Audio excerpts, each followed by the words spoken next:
My Please, son not here, grabbed my Mother. arm so hard Just give that me my 5 bracelet minutes. I can snapped. explain everything. Mom, They you can't can't see be us together here. like this. Ethan whispered, his Listen face to me, we pale must as he leave. glanced across the ballroom. Let go, you're breaking my Please. bracelet.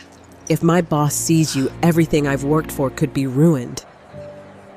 I stood there in my blue dress, holding the wrapped gift I had brought for him, while hundreds of people laughed beneath crystal chandeliers.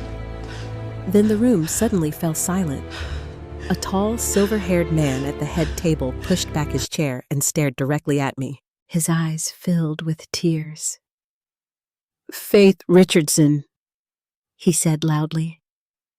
My son looked as though the floor had disappeared beneath him, because the man he had been trying to hide me from already knew exactly who I was. If you've ever felt invisible to someone you love, I'd truly like to hear your story. Please leave a comment and tell me how this moment made you feel.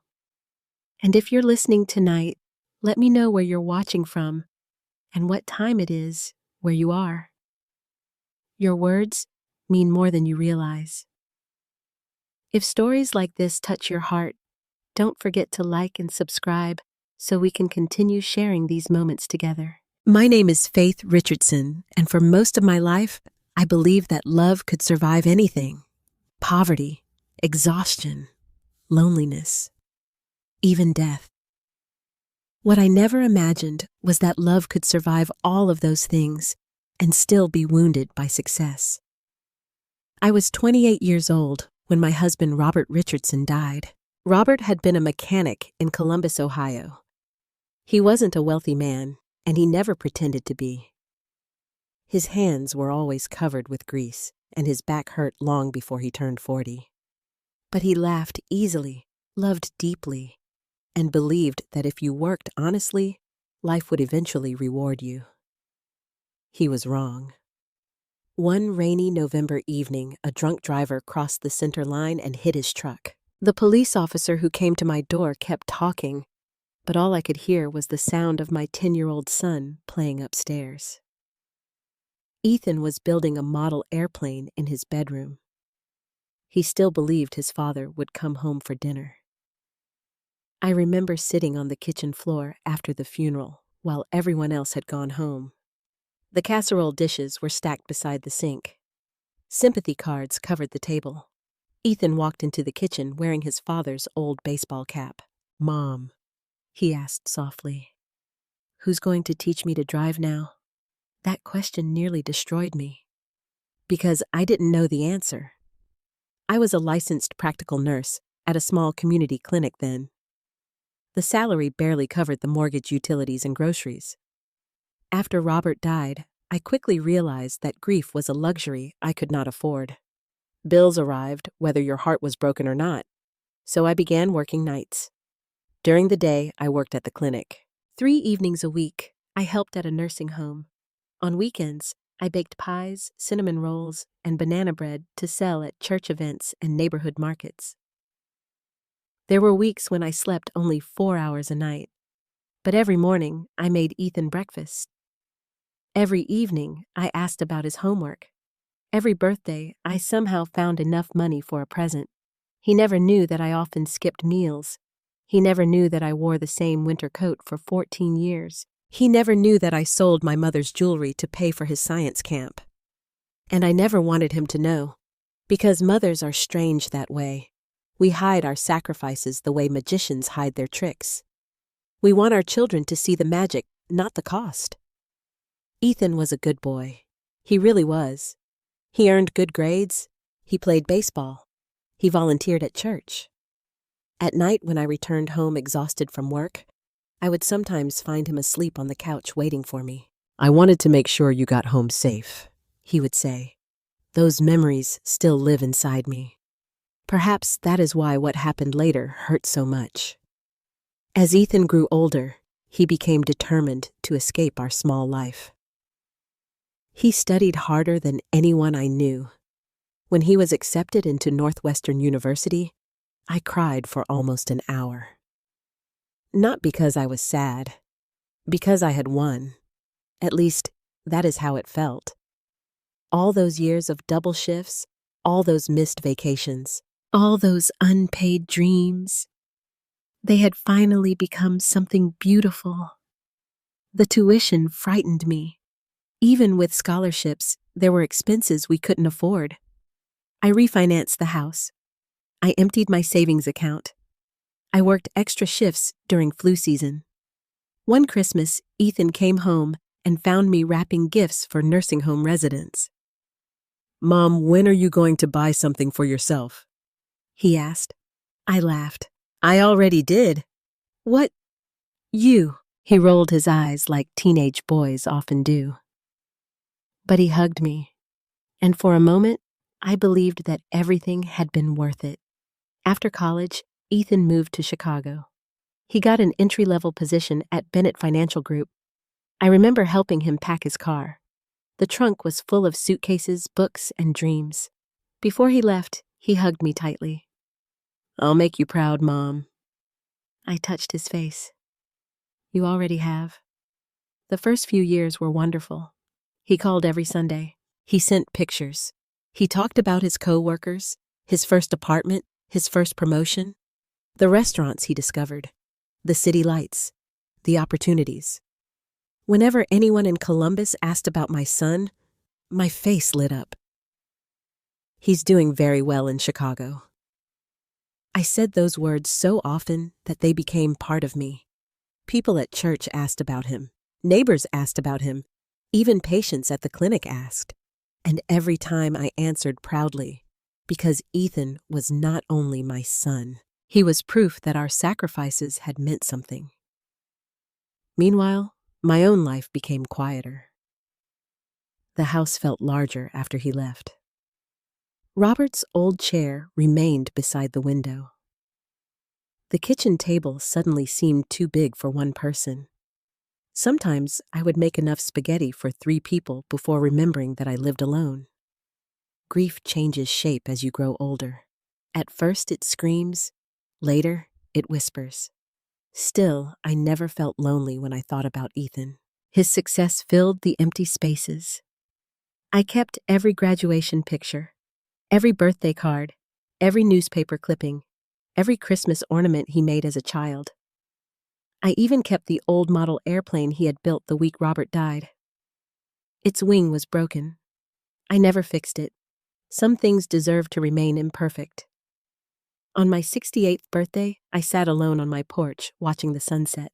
The Ohio sky had turned orange and pink. My phone rang. It was Ethan. "Happy birthday, Mom." His voice sounded rushed. "Thank you, sweetheart. I've got a meeting in 5 minutes. That's okay. I'll call longer this weekend. Take your time." There was a pause. "I love you, Mom." I smiled.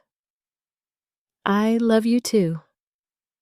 The call lasted less than 2 minutes, yet I carried those words with me for days.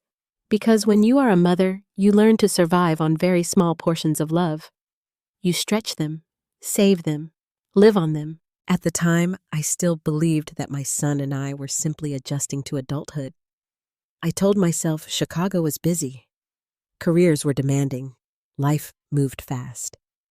I never imagined that somewhere between Ohio and Chicago, between college and promotions, between ambition and success, my son had begun quietly building a life that no longer had room for me.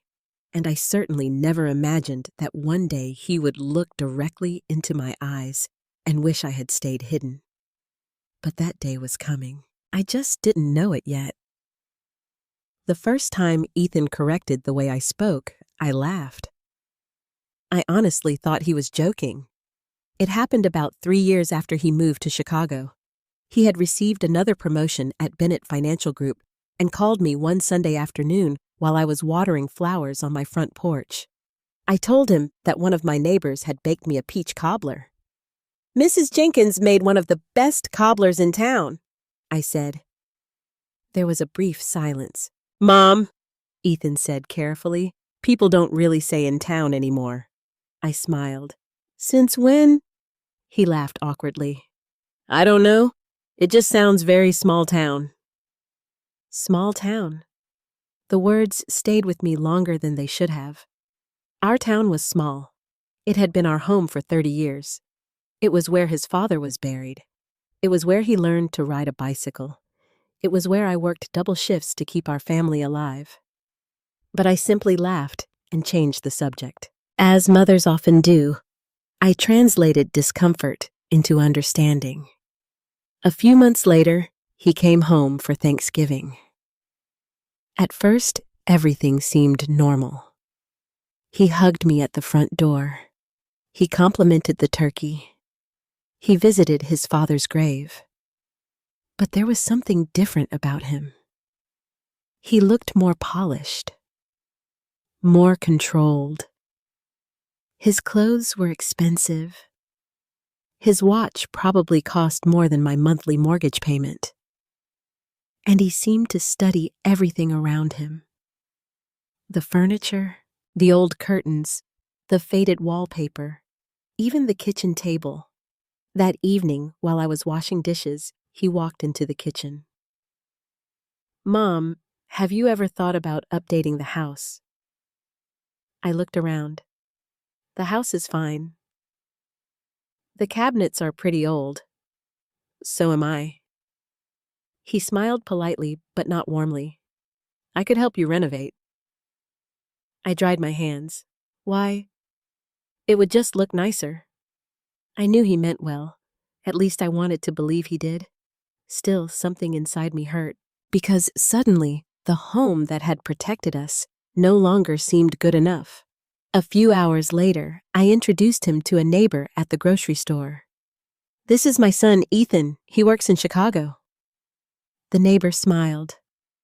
"I'm so proud of you, honey." Ethan thanked her.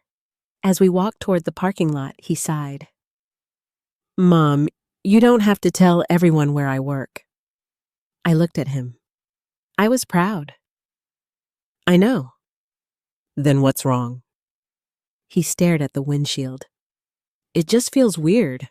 We drove home quietly. That was the first time I returned to my bedroom and cried after he visited. Only a few tears. Not because he had been cruel. Because I couldn't understand why the boy who once wanted me to tell everyone about his spelling tests now seemed embarrassed whenever I spoke. After that Thanksgiving, our phone calls became shorter. Sometimes he would text instead. "Busy week. Big meeting.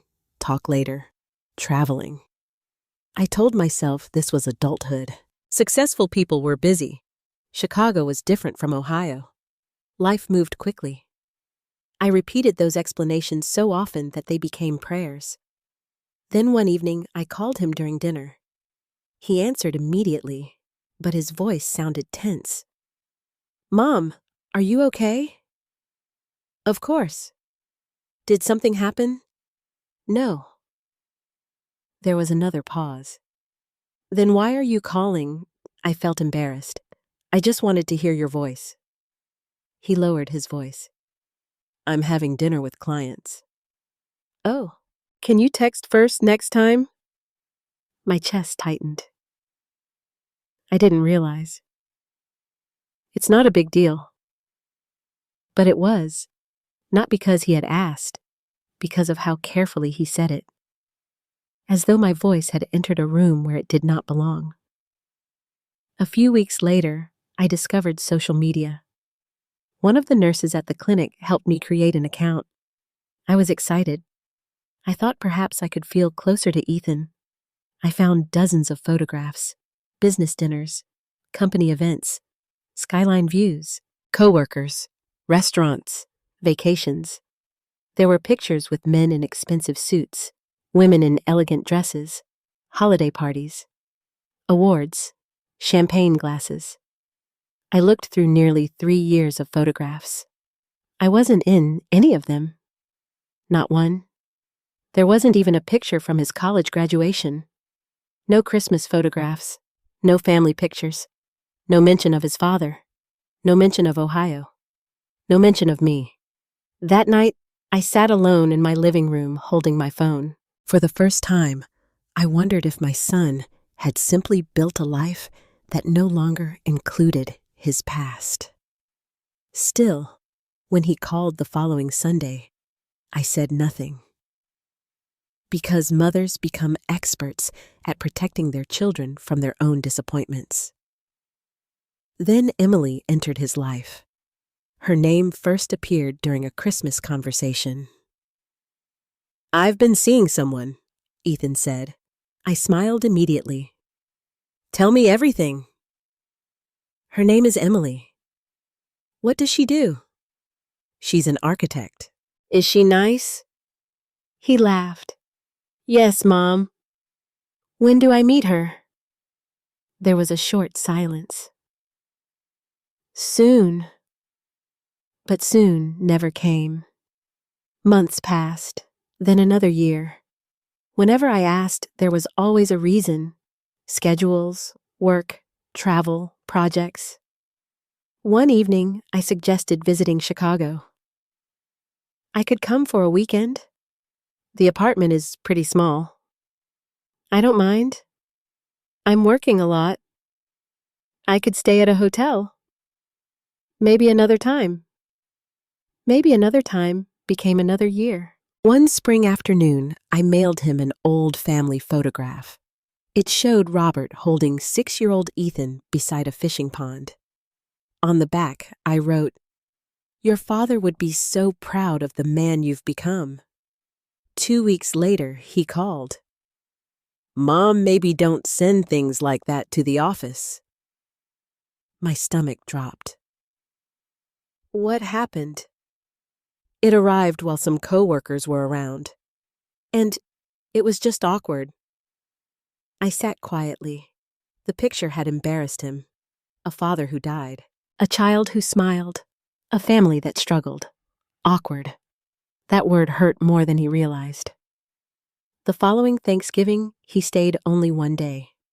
He arrived late. He left early. During dinner, he corrected my pronunciation of a restaurant name. He laughed when I mispronounced a French wine. He suggested I buy newer clothes. "Chicago is different," he said. I finally asked the question that had been living inside me for months. "Are you ashamed of me?" The room became very quiet. He looked down at his plate. "No, Mom." "Then why do I feel like I'm disappearing?" He looked genuinely uncomfortable. "You're not disappearing." "Then why don't I know your friends?" He said nothing. "Why haven't I met Emily?" More silence. "Why do you never come home?" He stood up and carried his plate to the sink. "You're overthinking this." Perhaps I was.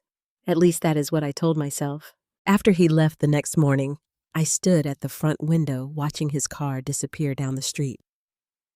For the first time in my life, I did not wave, because somewhere between promotions and business dinners, my son had begun building walls, and I was standing on the wrong side of them. Still, I never imagined how far those walls extended. I never imagined that the successful man in Chicago had begun telling a story about himself that no longer included me. And I certainly never imagined that another person, someone far more powerful than my son, already knew the truth. The invitation arrived on a Tuesday morning. I almost threw it away. At 68, you stop expecting surprises. Most of the mail that came to my little house in Columbus was predictable medical bills, advertisements, church newsletters, insurance statements. The envelope was thick and cream-colored. My name was written in elegant handwriting, Mrs. Faith Richardson. No company logo. No return address. I opened it carefully at the kitchen table where Robert and I had once shared coffee every morning. Inside was a formal invitation. You are cordially invited to attend the Bennett Financial Group Annual Leadership Gala in Chicago. The event would honor outstanding employees and rising leaders. A guest pass was enclosed. My hands began to shake. Ethan. It had to be Ethan. For several seconds, I simply sat there staring at the card. After all these years. After all the distance. Perhaps this was his surprise. Perhaps he wanted to introduce me to his world. Perhaps he finally wanted me beside him. I cannot explain how quickly hope can return to a mother's heart. One small invitation erased years of doubt. I picked up my phone immediately, but then I stopped. What if he wanted it to remain a surprise? What if he planned to call me later? I decided to wait. By evening, no call came. The next day, nothing. Still, I convinced myself there was an explanation. Busy schedules, meetings, travel. The excuses mothers make are endless. 3 days later, I showed the invitation to my neighbor Helen. Helen Jenkins had lived across the street for 20 years. She had buried her own husband only 6 months after Robert died. She adjusted her glasses and smiled. "Oh, Faith." "What? Your boy finally wants to show you off?" I laughed. "You think so?" "Absolutely." I looked back down at the invitation. The ballroom was inside the Grand Lakeshore Hotel in downtown Chicago. Black tie, optional. Reception at 6. Awards ceremony at 7. I had never attended anything like that in my entire life. For several nights, I couldn't sleep. I found myself imagining Ethan introducing me to his coworkers. "This is my mother. She raised me by herself. She worked 3 jobs. She sacrificed everything." Perhaps I had been wrong. Perhaps the distance between us was only temporary. Perhaps he had been planning this moment all along. The following Saturday, Helen drove me to a department store. I hadn't purchased a formal dress in nearly 20 years. The young saleswoman showed me several gowns that felt far too elegant for someone like me. Eventually, I chose a simple navy blue dress. It wasn't expensive, but it made me feel dignified. As I stood in the fitting room, Helen smiled. "Robert would have cried." I laughed. "He cried when I wore blue. He said blue made your eyes look younger." For a moment, I could almost hear my husband laughing beside us. I purchased the dress, a pair of silver earrings, and new shoes. That evening, I opened an old cedar box in my bedroom. Inside was Robert's watch. He had worn it every day until the accident. The leather band was cracked. The face was slightly scratched, but it still worked. I decided to bring it to Ethan. Not because it was valuable, because it belonged to his father. Because perhaps at this important moment in his life, he would want a piece of where he came from. I wrapped it carefully. The following week, I waited for Ethan to mention the gala. He never did. Sunday came. He called briefly. We discussed the weather, my garden, his work. Nothing. I nearly asked him. The question reached my lips, but I stopped myself. Maybe he was planning something special. Maybe he wanted to surprise me. The event was only 10 days away. Then one evening, I received another envelope. This time, there was a hotel reservation. One night, already paid. Again, no signature. My heart nearly burst. He really had planned everything. I sat alone in my living room holding those papers. At 68 years old, I felt like a young woman waiting for her first dance. For the first time in years, I allowed myself to imagine that perhaps my son had simply struggled to express his feelings. Perhaps this was his way. Some people apologize with words, others with gestures. Maybe this gala was his apology. The week before the trip, I cleaned the house from top to bottom. I baked cinnamon bread for Helen. I visited Robert's grave. The cemetery was quiet. I placed fresh flowers beside his headstone. "Your son is doing well," I whispered. The wind moved through the trees. "I think he wants me there." I touched the cold stone. "I wish you could see him." For several minutes, I sat quietly beside my husband. I had done this for 28 years, talking to someone who could no longer answer. Yet somehow, it always helped. The night before my departure, I packed carefully. The blue dress, the shoes, the earrings, Robert's watch, a framed photograph of Ethan graduating from college, and one small gift, a leather journal. On the first page, I had written, "To Ethan, your father and I always believed in you. No matter where life takes you, never forget how deeply you are loved. Love." Mom. I cried while writing those words, not from sadness, from pride. The next morning, Helen drove me to the airport. I had not flown in years. As we hugged goodbye, she smiled. "Take pictures?" "I will." "And tell your son he's lucky." I laughed. "He already knows." At least I thought he did. The flight to Chicago was short.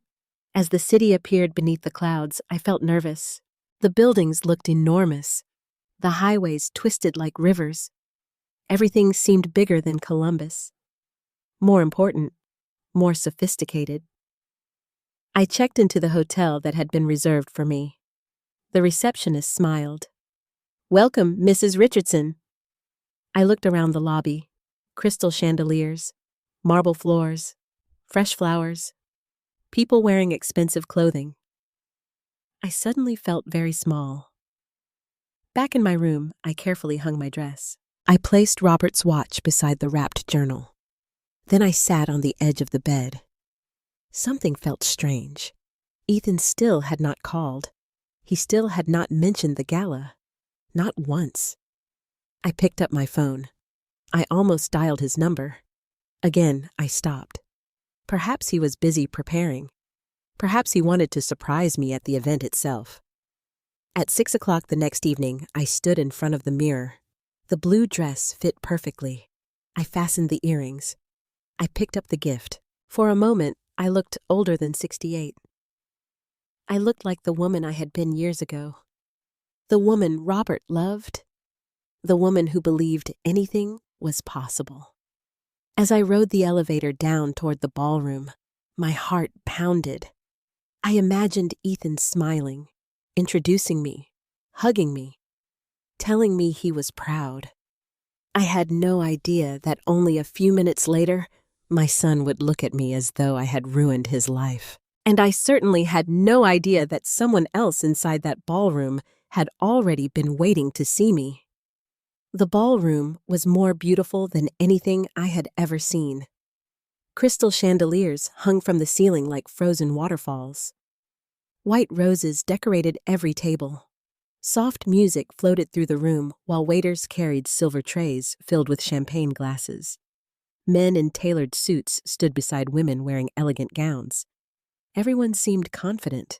Everyone seemed as though they belonged. I stood near the entrance, holding Ethan's gift against my chest. For a moment, I simply watched. Somewhere inside that room was my son, the little boy who once slept beside my hospital bed when I worked night shifts, the teenager who cried after losing his first baseball game, the young man who promised he would make me proud. I smiled. Then I saw him. Ethan stood near the center of the ballroom speaking with several people. He looked handsome. His dark suit fit perfectly. His hair was carefully styled. A woman in a green dress stood beside him. I assumed she was Emily. My heart swelled. For several seconds, I simply admired him. I wanted to remember this moment. My son had become successful. He had built a life. He had accomplished everything his father and I had hoped for. I started walking toward him. At first, he didn't notice me. He was laughing at something one of his coworkers said. Then his eyes moved across the room. He saw me. The smile disappeared from his face. Everything changed instantly. The color drained from his cheeks. His body became rigid. For a second, he looked frightened, not surprised, not happy. Frightened. He excused himself from the group and hurried toward me. "Mom." His voice barely rose above a whisper. I smiled. "Surprise?" He glanced around the room. "What are you doing here?" I laughed softly. "The invitation." "What invitation?" "The gala invitation." His eyes widened. "What invitation?" I reached into my purse and handed him the card. He stared at it. For several seconds, he said nothing. Then he grabbed my arm. Not violently, but firmly. "Come with me." He guided me toward a quiet hallway outside the ballroom. The music became distant. My smile slowly faded. "Ethan?" He looked nervous. His eyes kept moving toward the ballroom entrance. "Mom, why would you come here?" I blinked. "The invitation came to my house." "Who sent it?" "I thought you did." "I didn't." The hallway suddenly felt very cold. "Oh." He rubbed his forehead. "This isn't good." I stared at him. "What isn't good?" He lowered his voice. "You shouldn't be here." For several seconds, I couldn't understand the words. "What do you mean?" He sighed heavily. "Mom, this is a company event." "I know. Important people are here." I looked down at my dress. "Did I do something wrong?" "No." "Then why are you upset?" He looked away. "Because this isn't the right place." The sentence struck me harder than I expected. I felt myself grow very still. "This isn't the right place for me." He immediately shook his head. "That's not what I meant." "What did you mean?" He ran his hand through his hair. "Please don't make this difficult." Difficult. The word hurt.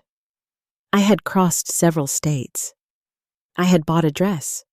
I had believed my son wanted me there, and suddenly I had become a problem. "I only wanted to see you." "I know. You haven't introduced me to anyone." He looked uncomfortable. "I just wasn't expecting this." At that moment, a woman stepped out of the ballroom. The woman in the green dress, Emily. She smiled politely. "Ethan, they're asking for—" She stopped when she saw me. Ethan immediately spoke. "Emily, this is my mother." The woman looked surprised, very surprised. "Oh." Her eyes moved between us. "It's nice to meet you." "You too," I said. Before either of us could continue, Ethan interrupted. "We'll be right back." Emily returned to the ballroom. I noticed the confusion on her face. Something inside me began to shift. Small pieces that had never fit together suddenly started moving. I looked at Ethan. "Does she know me?" He didn't answer. "Ethan." He looked exhausted. "It's complicated." "No." I folded my hands. "It isn't." He lowered his voice even further. "Please, just stay here for a little while." "Why, I need time." "Time for what?" He glanced toward the ballroom. "My coworkers don't know much about my family." I stared at him. "What does that mean?" He didn't answer immediately. Finally, he said, "They just don't know." "Know what?" "About us." The hallway seemed to become smaller. "About me." "Mom." "About your father." "Please." "About Ohio." He closed his eyes. "I built a different life here." The words settled heavily between us. A different life. I suddenly remembered every missing photograph, every canceled visit, every awkward conversation, every introduction that never happened. I swallowed carefully. Are you ashamed of me? His face softened. No. Then why are you hiding me? I am not hiding you. I looked around the empty hallway. Where exactly are we standing right now? He said nothing. A group of employees walked past us. Ethan immediately stepped aside, almost instinctively, as though he did not want them hearing our conversation. One of the men nodded toward him. Everything okay? Ethan forced a smile. Yeah. The man glanced briefly at me, then they continued walking. After they disappeared, Ethan exhaled. Mom, can you please help me? I stared at him. How?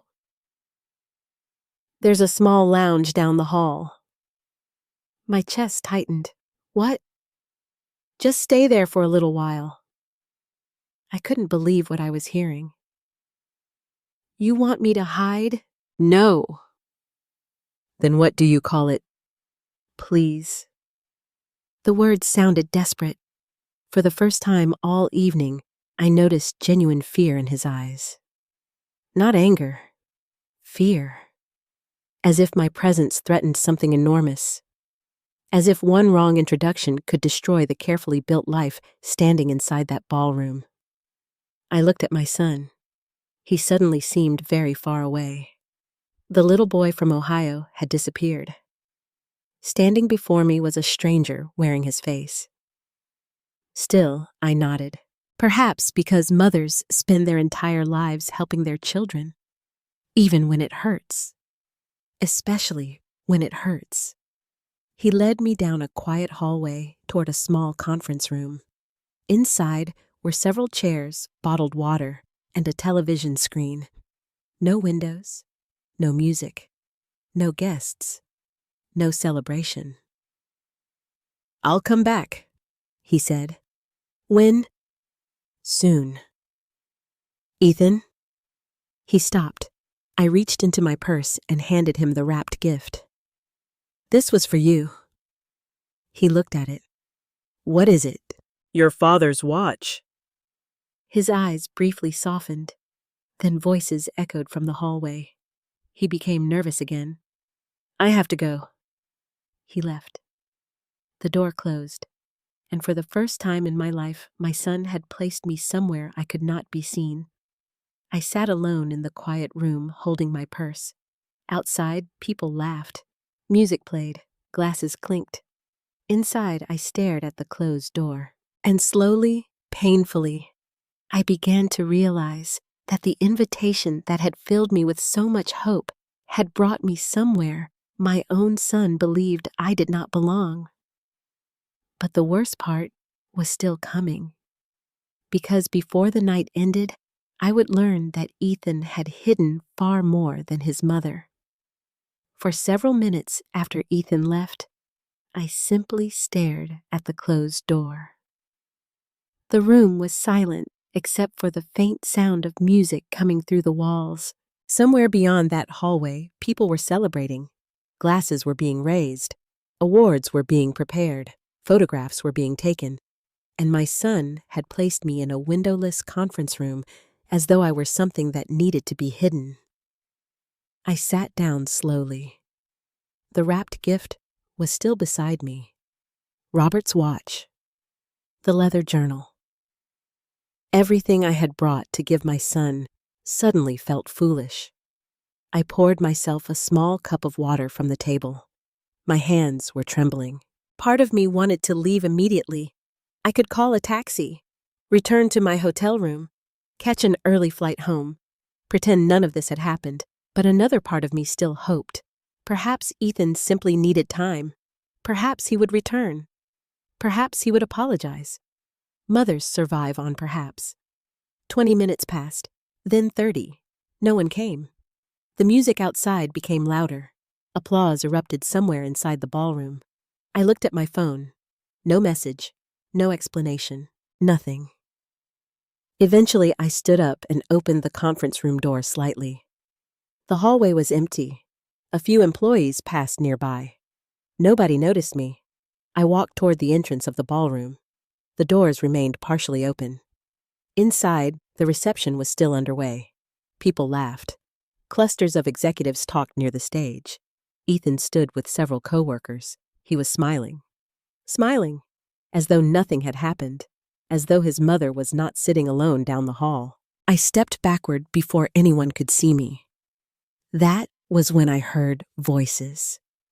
2 employees were standing only a few feet away. One of them was a woman I recognized from earlier, Megan Collins. The other man wore a name badge that read Daniel Foster. I thought Ethan said his parents died. Megan said quietly. Daniel lowered his voice. That's what I heard too. My heart stopped. The woman frowned. So who was the older woman? Daniel shrugged. I don't know. She looked upset. He seemed upset too. They moved farther down the hallway. I should have walked away. Instead, I followed slowly. Their voices continued. I always thought his story was sad, Megan said. Daniel nodded. Growing up alone, losing both parents. That's what he told everyone. I guess there's more to it. My knees suddenly felt weak, losing both parents. I leaned against the wall. No. Surely there was some misunderstanding. Surely they were talking about someone else. But deep inside, I already knew. Every missing photograph, every avoided conversation, every canceled visit, every introduction that never happened. Pieces of a puzzle were beginning to fit together. I returned to the conference room. I sat down, and for the first time that evening, I cried. Not loudly, not dramatically, simply quiet tears. I thought about Robert. I thought about the years after his death, the hospital shifts, the sleepless nights, the sacrifices, the promises. And suddenly, I realized something. My son had not merely hidden me. He had erased me. An hour later, the door opened. Ethan stepped inside. He looked exhausted. I'm sorry.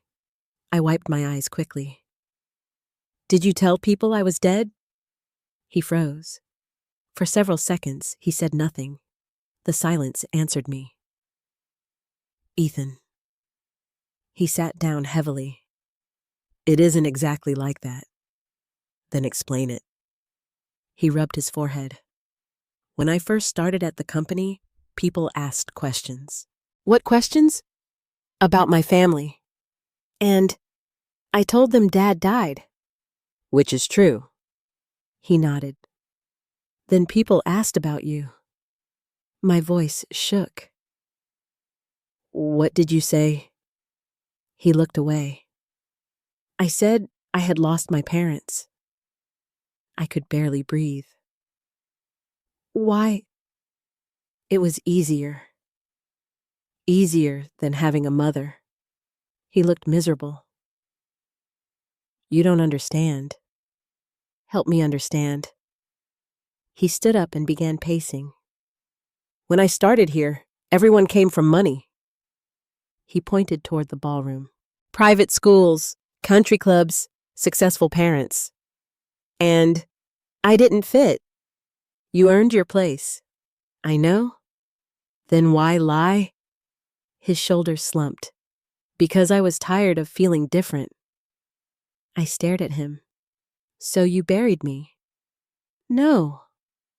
You told people I was dead. I never said it exactly like that. What exactly did you say? He swallowed.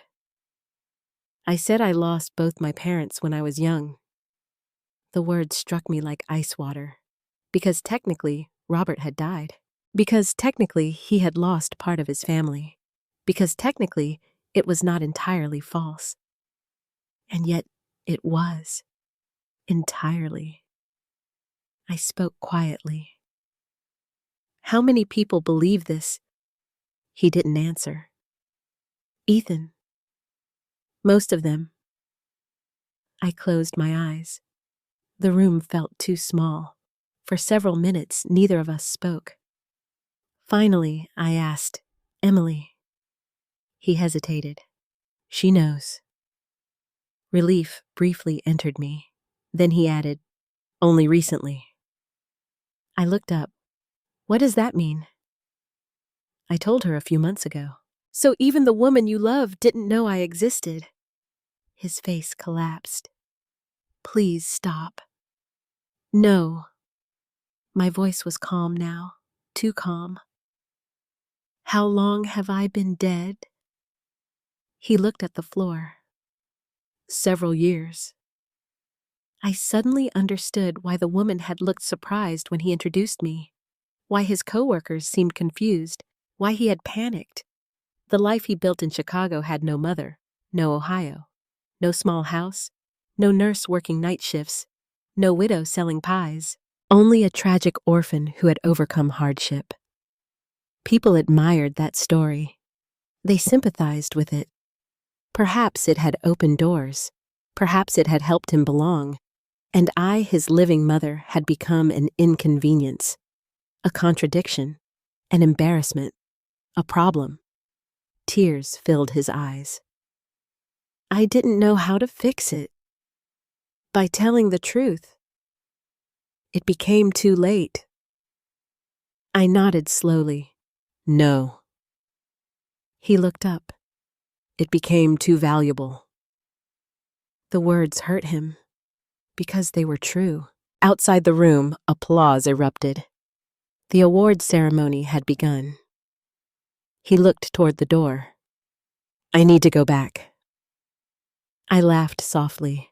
Of course, the show must continue. He moved toward me. Mom. I looked at him. I never stopped loving you. For the first time that evening, anger appeared inside me. Small, quiet, but real. You stopped being proud of me. His eyes filled with tears. I was proud. Then why was I dead? He had no answer. None. He looked like a little boy again. A frightened boy. A guilty boy. But also a man who had made his choices. He touched the wrapped package beside me. What is this? Your father's watch. His hand trembled. I can't take it. Why not? He lowered his eyes. I don't deserve it. For several seconds, I considered agreeing. Instead, I pushed the package toward him. Your father loved you. He began to cry. Real tears this time. But before either of us could speak again, voices echoed outside. Someone called his name. Ethan, they're looking for you. He wiped his face quickly. The businessman returned. The employee. The successful man. He stood up. I'll come back. I nodded, but this time neither of us believed it. After he left, I remained alone once more. The conference room suddenly felt unbearable. I picked up my purse. Perhaps it was time to leave. Perhaps Ohio was waiting for me. Perhaps I had seen enough. I walked slowly down the hallway toward the exit. My heart felt empty. The ballroom doors stood open. People were taking their seats. The CEO had not yet arrived. No one noticed me. No one knew who I was, which was exactly how my son wanted it. I reached the lobby. I was only a few steps from leaving forever. And then I heard a man's voice behind me, a voice filled with disbelief, a voice that seemed to come from another lifetime. Faith Richardson. I turned around, and the entire room suddenly became silent. Faith Richardson. The voice stopped me before I reached the hotel lobby doors. For a moment, I thought I had imagined it. Very few people outside Ohio knew my full name. I slowly turned around. A tall man with silver hair was standing near the ballroom entrance. He wore a black tuxedo. Several executives stood beside him. The entire lobby seemed to pause. He looked at me as though he had seen a ghost. His eyes widened. Then something extraordinary happened. The man smiled, not a polite business smile, not the kind people exchange at company events. This smile carried 25 years of memories. Faith, he said again. My heart began to pound. I knew his face, older, grayer, more distinguished, but somehow familiar. He started walking toward me. The people around him looked confused. One woman whispered, Mr. Bennett, Charles Bennett, the CEO. The man Ethan feared more than anyone in the company. The man my son had desperately tried to protect himself from. He stopped directly in front of me. For several seconds, neither of us spoke, and then he laughed softly. My God. His voice trembled. It really is you. I stared at him. The years suddenly disappeared. A rainy roadside, a broken car, a frightened young man. Coffee at my kitchen table, hope in tired eyes. Charlie, he smiled. No one has called me that in years. Tears immediately filled his eyes. And before I could react, Charles Bennett, the powerful CEO of Bennett Financial Group, wrapped his arms around me. The lobby became completely silent. People were staring. Employees had stopped talking. Waiters stood motionless. Somewhere behind us, the ballroom music continued to play. But inside that moment, nothing else existed. I had not seen him for 25 years. When he finally stepped back, he looked at me carefully. You haven't changed. I laughed through my tears. Oh, Charles, I've changed plenty. He shook his head. No.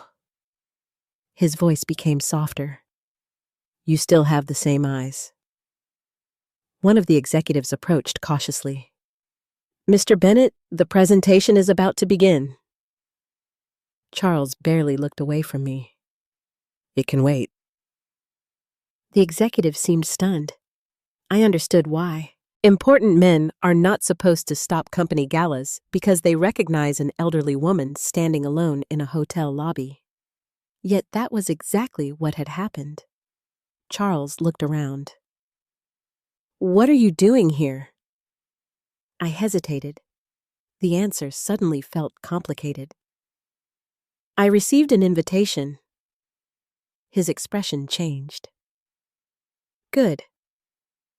I frowned. What? I sent it. The world seemed to stop again. You? He nodded. I've been hoping you would come. My mind struggled to understand. The invitation, the hotel room, the anonymous envelopes, all of it. Charles had sent them, not Ethan. He studied my face. Where's your son? Before I could answer, another voice spoke. Mr. Bennett? Ethan, my son, stood several feet away. His face was completely pale. I had never seen him look so frightened. Charles turned. For several seconds, neither man spoke. Then Charles smiled. Ethan. My son's voice was barely audible. Sir. Charles looked between us. You didn't tell me your mother had arrived. Ethan swallowed. I didn't know she was here. Charles looked surprised. You didn't? No, sir. I could see Ethan struggling, trying to think. trying to understand, trying to survive. Charles placed a hand gently on my shoulder. Faith and I go back a long way. Several employees had gathered nearby. Megan, Daniel, Emily, others, all of them watching, all of them confused. Ethan looked as though the ground beneath him had disappeared. Charles smiled again. I've been looking forward to seeing her. One of the executives spoke. Mr. Bennett, should we begin the award ceremony? Charles nodded slowly. In a moment. Then he turned back to me. Have you eaten? I blinked. No. Then you're joining me. I glanced toward Ethan. His eyes pleaded with me. Perhaps he wanted me to refuse. Perhaps he wanted the evening to return to normal. But nothing about this night was normal anymore. Charles offered his arm. Please. For a moment, I hesitated. 25 years earlier, he had arrived in my life with nothing. A young man standing beside a broken car during a thunderstorm. Now, he stood before me as one of the most powerful men in the room. Yet his eyes remained exactly the same. Grateful, kind, human. I placed my hand lightly on his arm. As we walked toward the ballroom, whispers followed us. Who is she? How does she know him? What's happening? The ballroom doors opened. Hundreds of guests turned. The CEO had returned, but he was not alone. He was escorting an elderly woman in a blue dress. The same woman many people had assumed was lost. The same woman my son had hidden in a conference room. Charles guided me toward the head table. Several seats had been reserved there. One of them sat directly beside his. I stopped. Oh no. He smiled. Yes. I can't sit here. Of course you can. People nearby began standing. Executives introduced themselves, board members, investors, senior managers. Everyone suddenly wanted to know who Faith Richardson was. I looked toward Ethan. He remained near the back of the room. Emily stood beside him. Neither of them moved. The distance between us felt enormous. Charles leaned toward me. Are you all right? I forced a smile. Yes. But I wasn't. Because while everyone else was confused, I understood exactly what had happened. The most important man in my son's world knew me, valued me, remembered me, while my own son had tried to erase me. The irony was almost too painful to bear. As dinner was served, Charles spoke quietly. I've wanted to thank you for many years. I looked at him. You don't owe me anything. He smiled. I owe you everything. Those words sent a chill through me. Around us, conversations continued. People laughed. Glasses clinked. Yet the room seemed to grow quieter. Because everyone sensed something. A story. A connection. A secret. And Charles Bennett appeared ready to tell it. He looked toward the stage, then back at me. I never imagined this would happen. What? That your son would work for my company. I stared at him. You knew... He nodded. Not at first. My heart began to race. When I saw the name Richardson in his file, I became curious. I could barely breathe. You knew Ethan was my son. Several months ago? I looked toward my son. He had no idea. Charles lowered his voice. I invited you because I wanted to honor you. Tears filled my eyes. No one has ever honored me. He smiled gently. They should have. At that exact moment, the ballroom lights dimmed. The awards ceremony was beginning. The master of ceremonies walked toward the microphone. Ethan stood frozen near the back of the room. Charles rose from his chair. But before walking toward the stage, he leaned close to me and whispered, "Tonight, everyone is going to know exactly who Faith Richardson is." And for the first time that evening, I realized that my son was not the only person carrying secrets into that ballroom. The ballroom lights dimmed. A spotlight illuminated the stage. The master of ceremonies welcomed everyone to the annual leadership gala, but I barely heard a single word. My hands rested quietly on the table. Charles Bennett sat beside me. Ethan remained near the back of the room. And somewhere between the music and the applause, I found myself traveling backward through time. 25 years.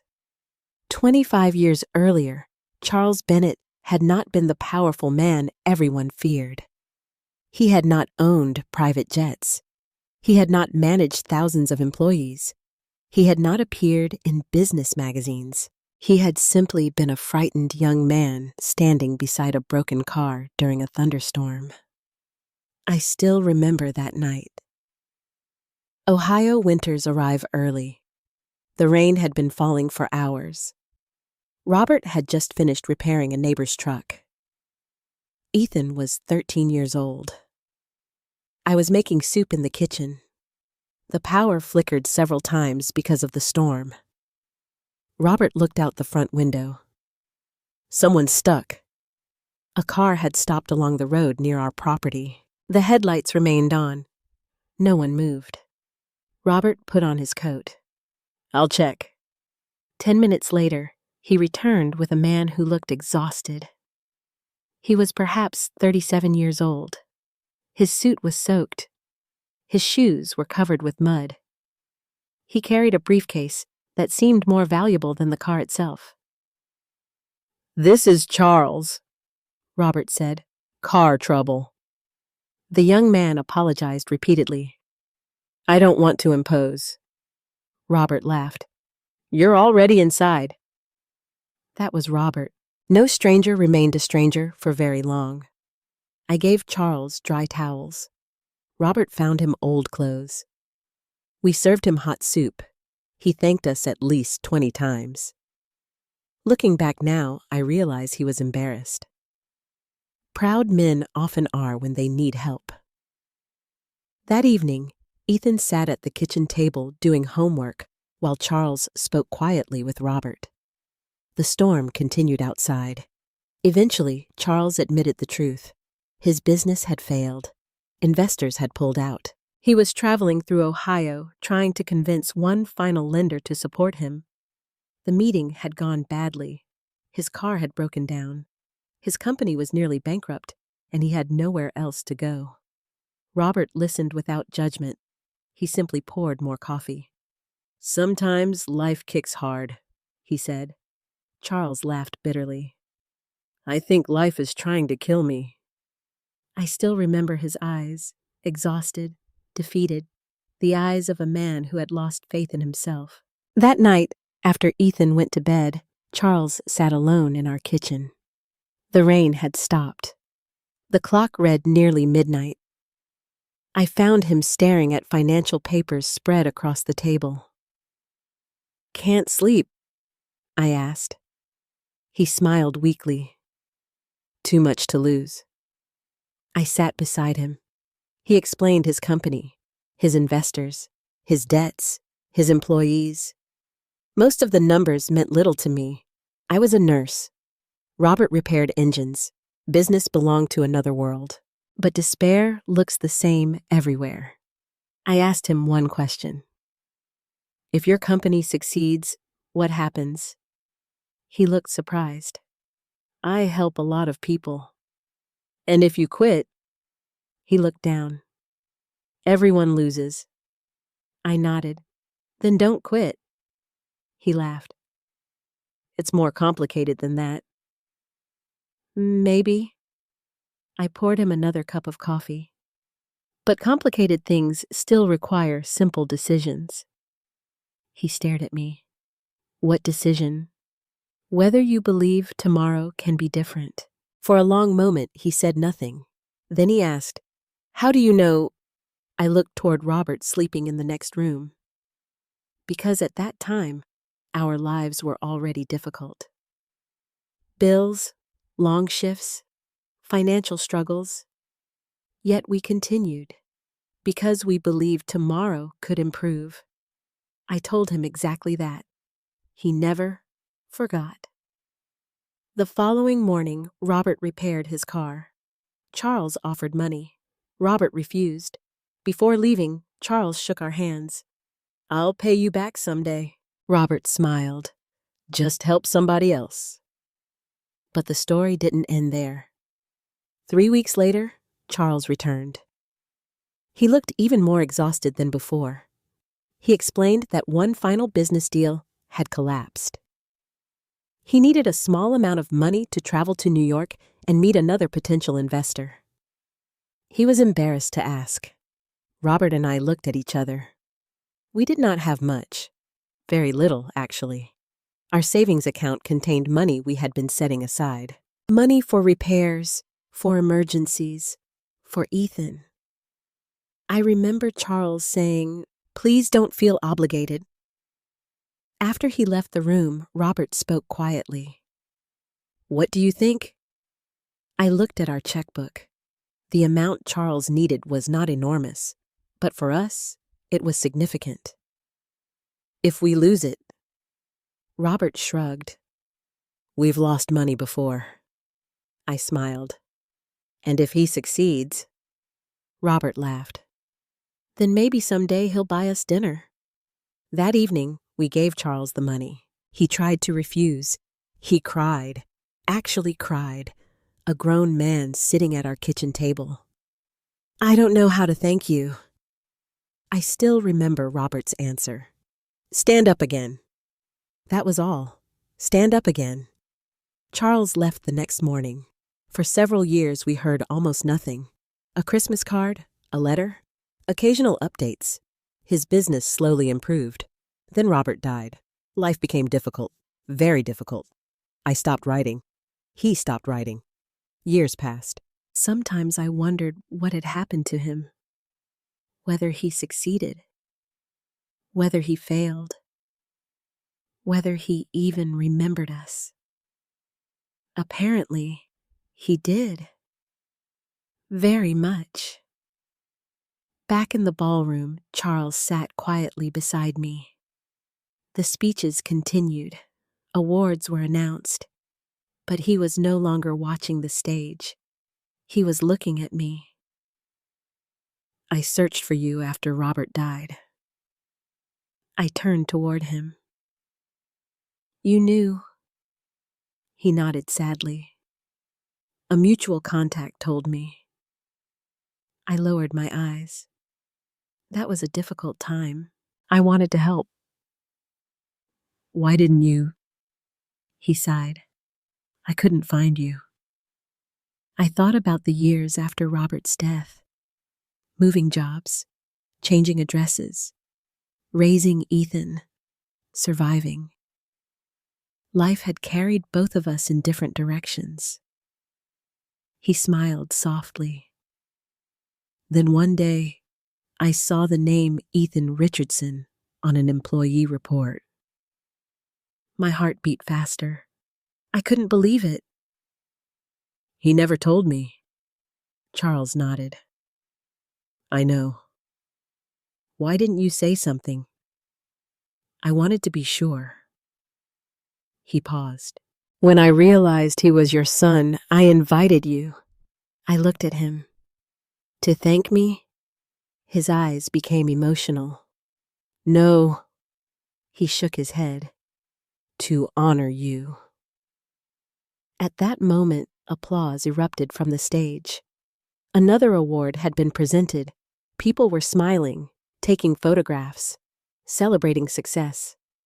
Yet the greatest story in the room remained untold. A struggling businessman, a mechanic, a nurse, a small house in Ohio, a kitchen table, alone, a conversation, hope. I looked toward Ethan. He stood frozen beside Emily. His face had become pale again. because he still did not know what Charles was about to tell everyone, and perhaps neither did I. Charles reached into his pocket and removed a folded piece of paper. "What is that?" I asked. He smiled. "The speech I plan to give tonight." I felt nervous. "You don't have to." He looked at me very seriously.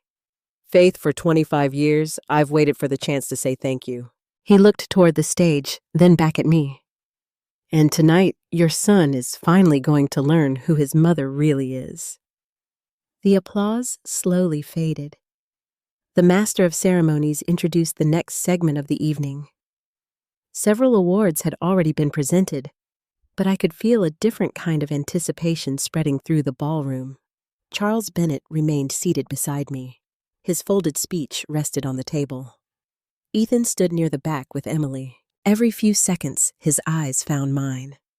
I could see fear, confusion, regret, and perhaps something else. Shame. One of the executives approached Charles.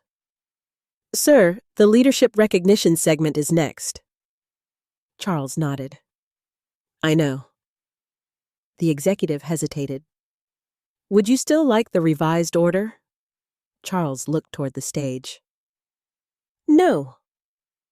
The man seemed surprised. "Are you certain?" "Very." After the executive walked away, I leaned toward him. "You don't have to do this." Charles smiled gently. "Faith, I've spent 25 years wishing I could repay a debt." "You already have." He shook his head. "No." His eyes became emotional. "You and Robert gave me something nobody else did." "What?" "Hope." At that moment, the Master of Ceremonies returned to the microphone. "Ladies and gentlemen, before our final award presentation, our CEO, Mr. Charles Bennett, would like to say a few words." The room applauded. Charles stood. Hundreds of people watched him. The successful businessman, the respected leader, the man who built one of Chicago's fastest-growing financial firms. He adjusted his jacket. Then he picked up the folded paper. As he walked toward the stage, I glanced toward Ethan. His face had become completely pale. Emily reached for his hand. He barely seemed to notice. Charles stepped behind the podium. The room became silent. He looked down at his prepared speech. Then he folded it closed. I had intended to give a very different speech tonight. People laughed softly. "But sometimes life changes our plans." His eyes moved across the audience. Finally, they stopped on me. "When I was 37 years old, I lost almost everything." The room grew quiet. "My business was failing. My investors had left. My car broke down in rural Ohio during a storm." A few people smiled politely. Most did not understand where the story was going. Charles continued. "I was exhausted, angry, embarrassed. I believed my future had ended." He paused. "Then a mechanic and his wife invited me into their home." My hands began to tremble. That couple did not ask how much money I had. They did not ask who I knew. They did not ask what I could give them. They simply fed me. He looked directly at me. They gave me coffee. The room was silent. They gave me dry clothes. His voice became softer. "And when I lost faith in myself, they gave me hope." I felt tears forming. Several guests turned toward me. Charles continued. "Later, when my business was one decision away from collapse, they loaned me money they could not afford to lose." Gasps quietly spread through the ballroom. "I have spent 25 years trying to become the kind of person they believed I could become." He looked toward the audience. "That woman is sitting here tonight." He raised his hand toward my table. Every head in the room turned. I wanted to disappear. Instead, I found myself sitting perfectly still. Faith Richardson. The applause began slowly. Then it grew. People stood, one by one. Executives, managers, employees, board members, hundreds of people, standing. For me, my eyes immediately found Ethan. He remained frozen. Everyone around him had risen, even Emily. Only Ethan seemed unable to move. Charles spoke again. Her husband, Robert Richardson, is no longer with us. His voice became emotional. But I would not be standing here tonight without them. He paused. Many people spend their lives searching for heroes. He looked at me. I found mine in a small house in Ohio. The applause returned, louder, longer. I covered my mouth with my hand. No one had ever spoken about me this way, not in my entire life. I had spent decades being a nurse, a widow, a mother, a woman paying bills, a woman working overtime, a woman forgotten.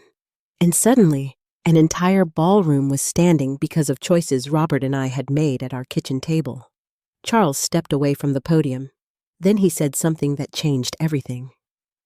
There is something else I need to share tonight. The room became quiet again. He looked toward Ethan. When Ethan Richardson joined our company several years ago, I did not immediately realize who he was. My son's face lost all color, but eventually I noticed his last name. Several employees exchanged confused looks. I began asking questions. He smiled sadly. And I discovered that one of our most talented employees was the son of the woman who changed my life. The room erupted into whispers. Megan looked toward Ethan. Daniel stared at him. Emily closed her eyes briefly. Charles continued. I invited Faith here tonight because I wanted to thank her publicly. He looked directly at Ethan. What I did not know was that her own son had never told anyone who she was. The silence became unbearable. Nobody moved. Nobody spoke. Ethan looked down at the floor. Charles did not sound angry, only disappointed. I discovered something else. He paused. Many people in this company believed Ethan had lost both parents. Several people gasped. Megan covered her mouth. Daniel stared openly. The truth had arrived. There was nowhere left to hide. Charles spoke quietly. Faith Richardson is very much alive. No one laughed. No one moved. The weight of those words settled over the entire ballroom. I wanted to stand, to defend my son, to explain, to soften the blow. But I couldn't, because the truth belonged to him now. Charles looked at me again. I invited her here because gratitude should never arrive too late. His voice trembled. And because some people spend their entire lives giving everything to others and receive very little recognition in return. Tears rolled down my cheeks. Across the room, Ethan finally looked at me. For the first time all evening, I saw the little boy again. Not the executive, not the successful employee, just my son. And he looked completely broken.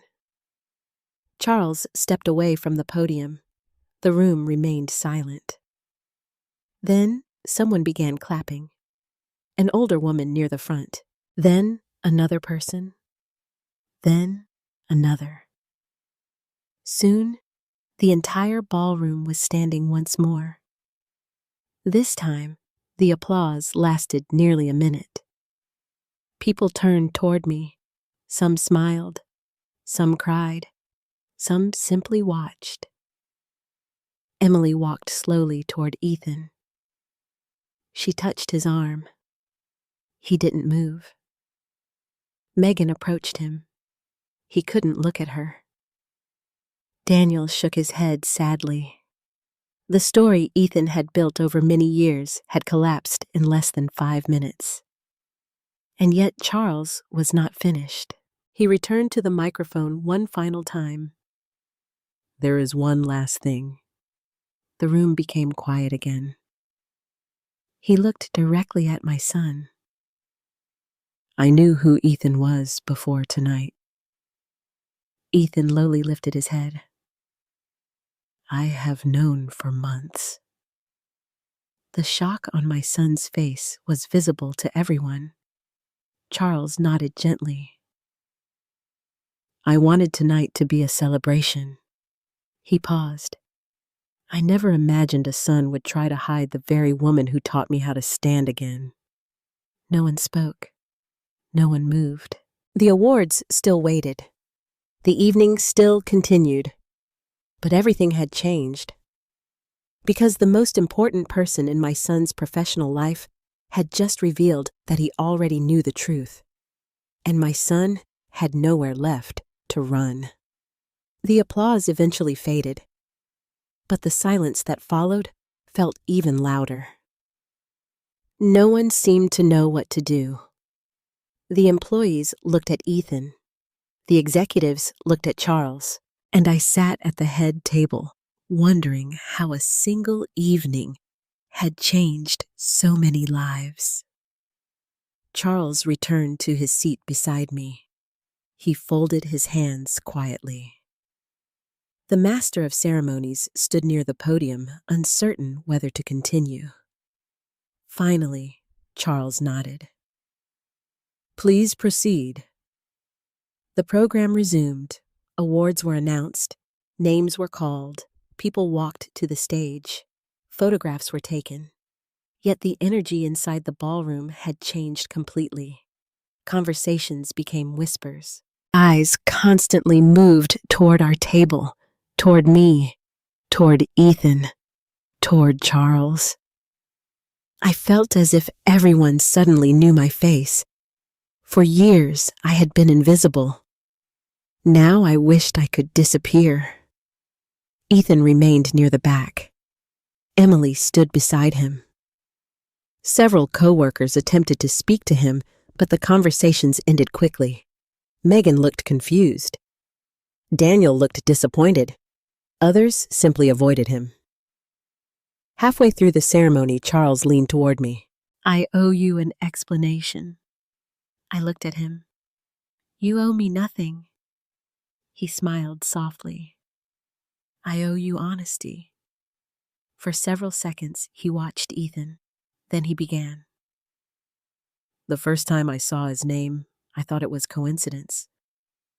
I listened quietly.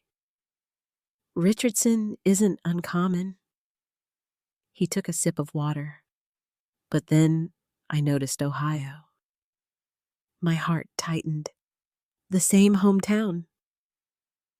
The same age your son would have been. He paused. I became curious. I looked toward Ethan. He never mentioned you. Charles shook his head. Never. What did he say? He hesitated. Very little. The answer hurt, because silence can sometimes wound more than lies. Charles continued. I asked Human Resources for his emergency contact information. I blinked. And nobody. No family? He nodded. He listed no parents. I lowered my eyes. He erased me completely. Charles looked genuinely saddened. I couldn't understand it. He continued speaking quietly while people applauded another award on stage.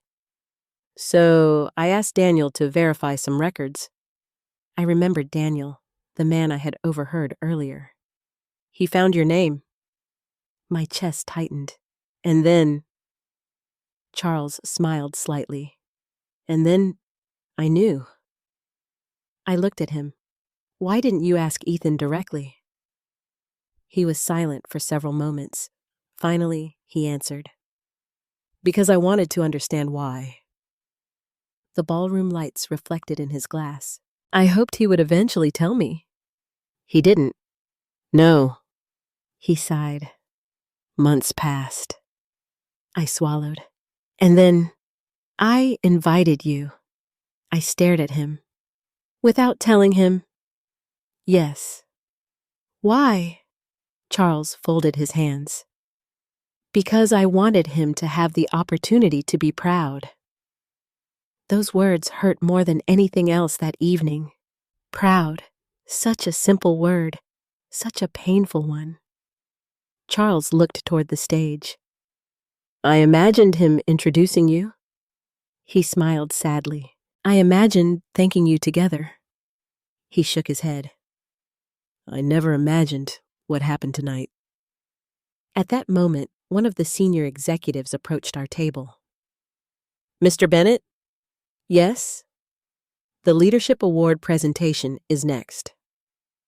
Charles nodded. The executive hesitated. There is some concern. What concern? The man lowered his voice. The board wants to know if we should continue. I immediately understood. Ethan, the final award, the leadership recognition. Charles looked calm. What does the board think? The executive glanced toward several directors seated nearby. There are questions. Charles nodded. I understand. The man walked away. I looked at Charles. What award? His expression changed. For the first time that evening, he seemed uncomfortable. Ethan was scheduled to receive the Emerging Leadership Award. I stared at him. The final award. He nodded. My stomach dropped. The room suddenly felt colder. The irony was unbearable. A man being honored for leadership. A man who had buried his own mother. Charles spoke quietly. The board selects recipients based on performance, character, integrity, and leadership. He looked down briefly. Character matters. I followed his gaze toward Ethan. He stood alone now. Even Emily had stepped away for a moment. He looked exhausted, broken, smaller than I had ever seen him. Part of me wanted to walk to him, to protect him, to tell everyone he was still my son. Because mothers do not stop being mothers, even when their children hurt them. Charles interrupted my thoughts. Faith. I turned toward him. What happens now? He asked the question gently, as if he truly wanted my answer. I looked at my hands. I don't know. Do you want me to continue? I understood what he meant. The award, the ceremony, the consequences. I thought about Robert, about the years of sacrifice, about the lies, about sitting alone in that conference room. Then I thought about Ethan as a little boy, 10 years old, holding his father's baseball cap, asking who would teach him to drive. My voice became very quiet. I don't want to destroy my son. Charles nodded slowly. I know. I never came here for this. I know. I just wanted him to be happy. Charles looked toward Ethan. Sometimes people confuse success with happiness. I said nothing, because perhaps that was exactly what had happened. The master of ceremonies returned to the stage. Ladies and gentlemen, we now come to our final recognition of the evening. The room became quiet. Everyone understood. Everyone knew. The award that had once been a celebration had become something entirely different. The presenter opened an envelope, but before he could speak, Charles stood. The entire room watched him. He walked toward the stage. The presenter stepped aside. Charles adjusted the microphone. I need to make one final announcement. Silence. Absolute silence. He looked toward Ethan. Tonight's Emerging Leadership Award was scheduled to be presented. My son's shoulders stiffened. However, leadership is not only measured by performance. He paused. Leadership requires honesty. Nobody moved. Leadership requires integrity. The board members sat quietly. Leadership requires the courage to tell the truth. I felt tears building again.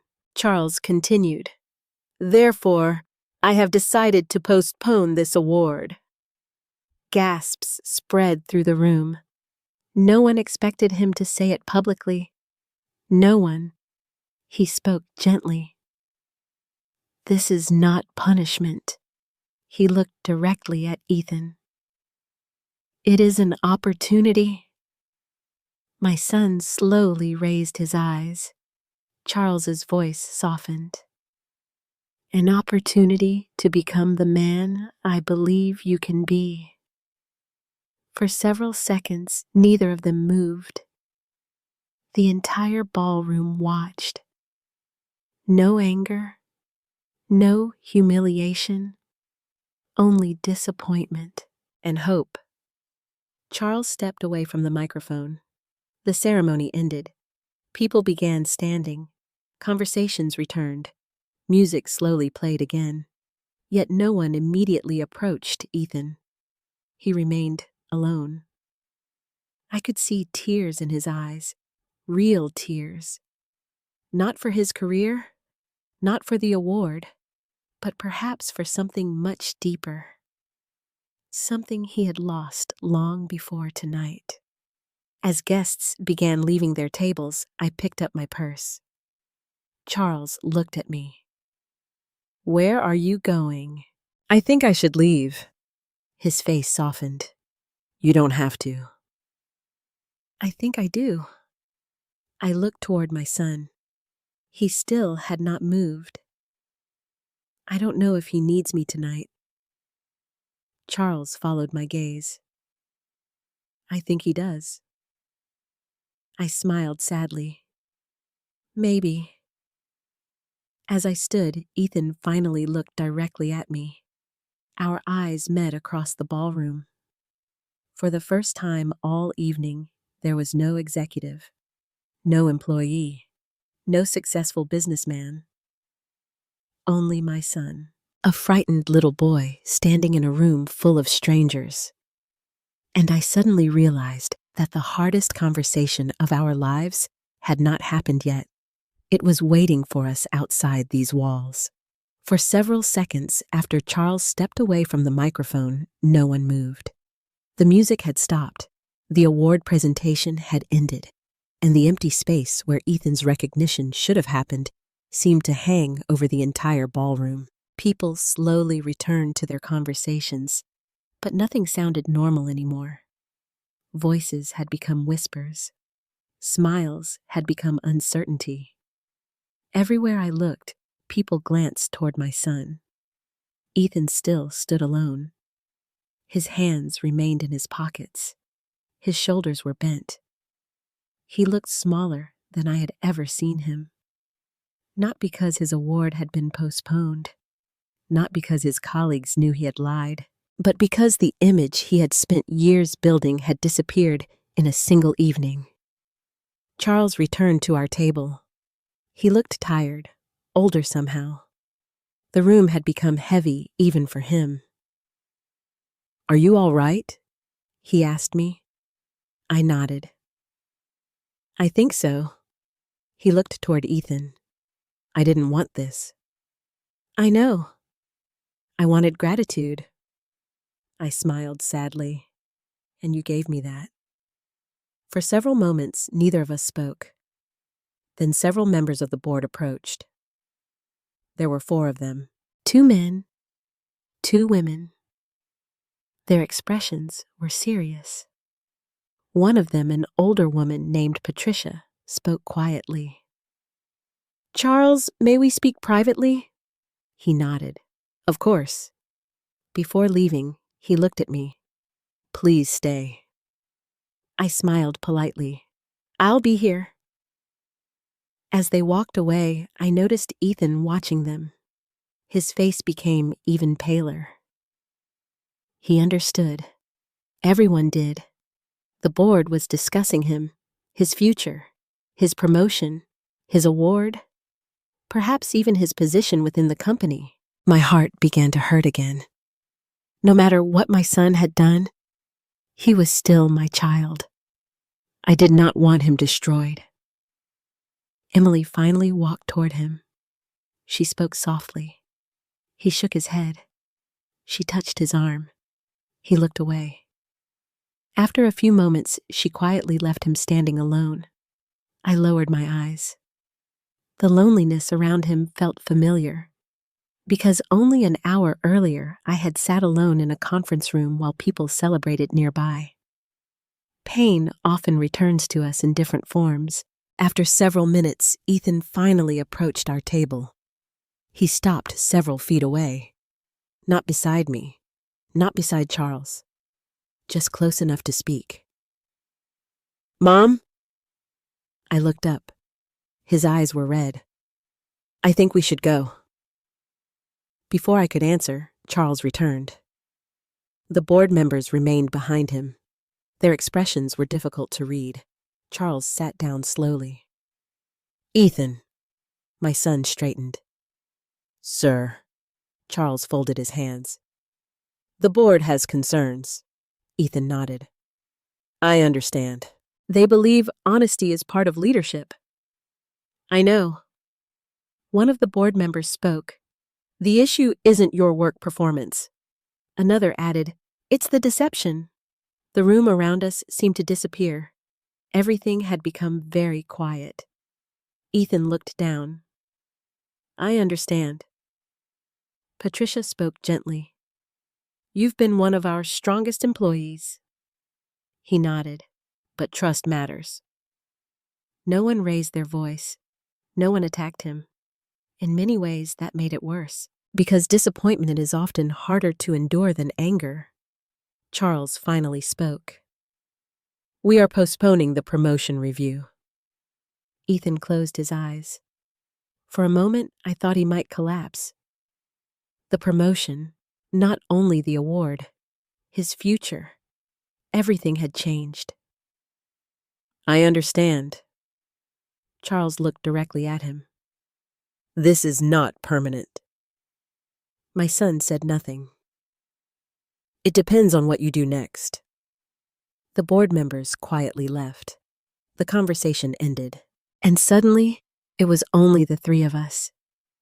Charles, Ethan, me. 3 lives connected by 25 years. 3 people carrying very different regrets. My son finally looked at me. I'm sorry.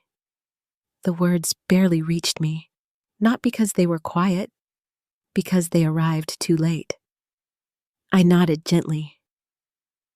I know. No. His voice trembled. You don't. He looked at Charles, then back at me.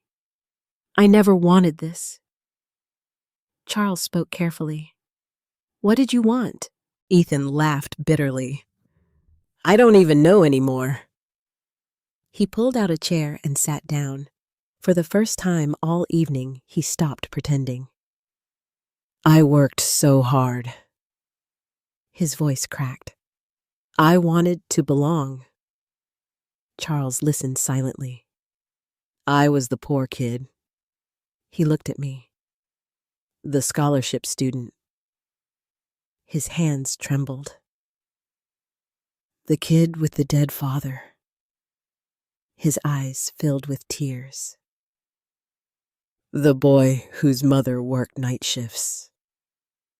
My heart broke, because suddenly I could see him again. Not the successful executive, not the liar, just a frightened young man who had spent years running from his own pain. He looked at me. I hated feeling ashamed. I spoke quietly. You were never supposed to be ashamed. I know. But I was. He wiped his eyes. People made jokes. The room became silent. In college, he swallowed. They talked about trailer parks. He looked away. About poor families. About parents who worked blue-collar jobs. I said nothing. I stopped talking about home. He laughed softly. Then it became easier. Charles finally spoke. Easier to lose your mother. Ethan closed his eyes. No. Easier to lose yourself. No one answered, because the truth was sitting there between us. Years of ambition, years of hiding, years of pretending, and now there was nowhere left to hide. Suddenly, Ethan stood. Anger finally appeared, not toward Charles, toward himself. You had no right. Charles looked at him calmly. No right to what? To tell everyone. The ballroom became quiet again. A few nearby employees turned toward us. Charles remained composed. I honored your mother. You humiliated me. Charles nodded slowly. Perhaps. Ethan's voice rose. My entire career. No. Charles interrupted him. The first interruption of the evening. Your choices did this. Ethan froze. You lied. Silence. You buried your mother. More silence. You told people she was gone. Ethan's breathing became uneven. Charles's voice softened.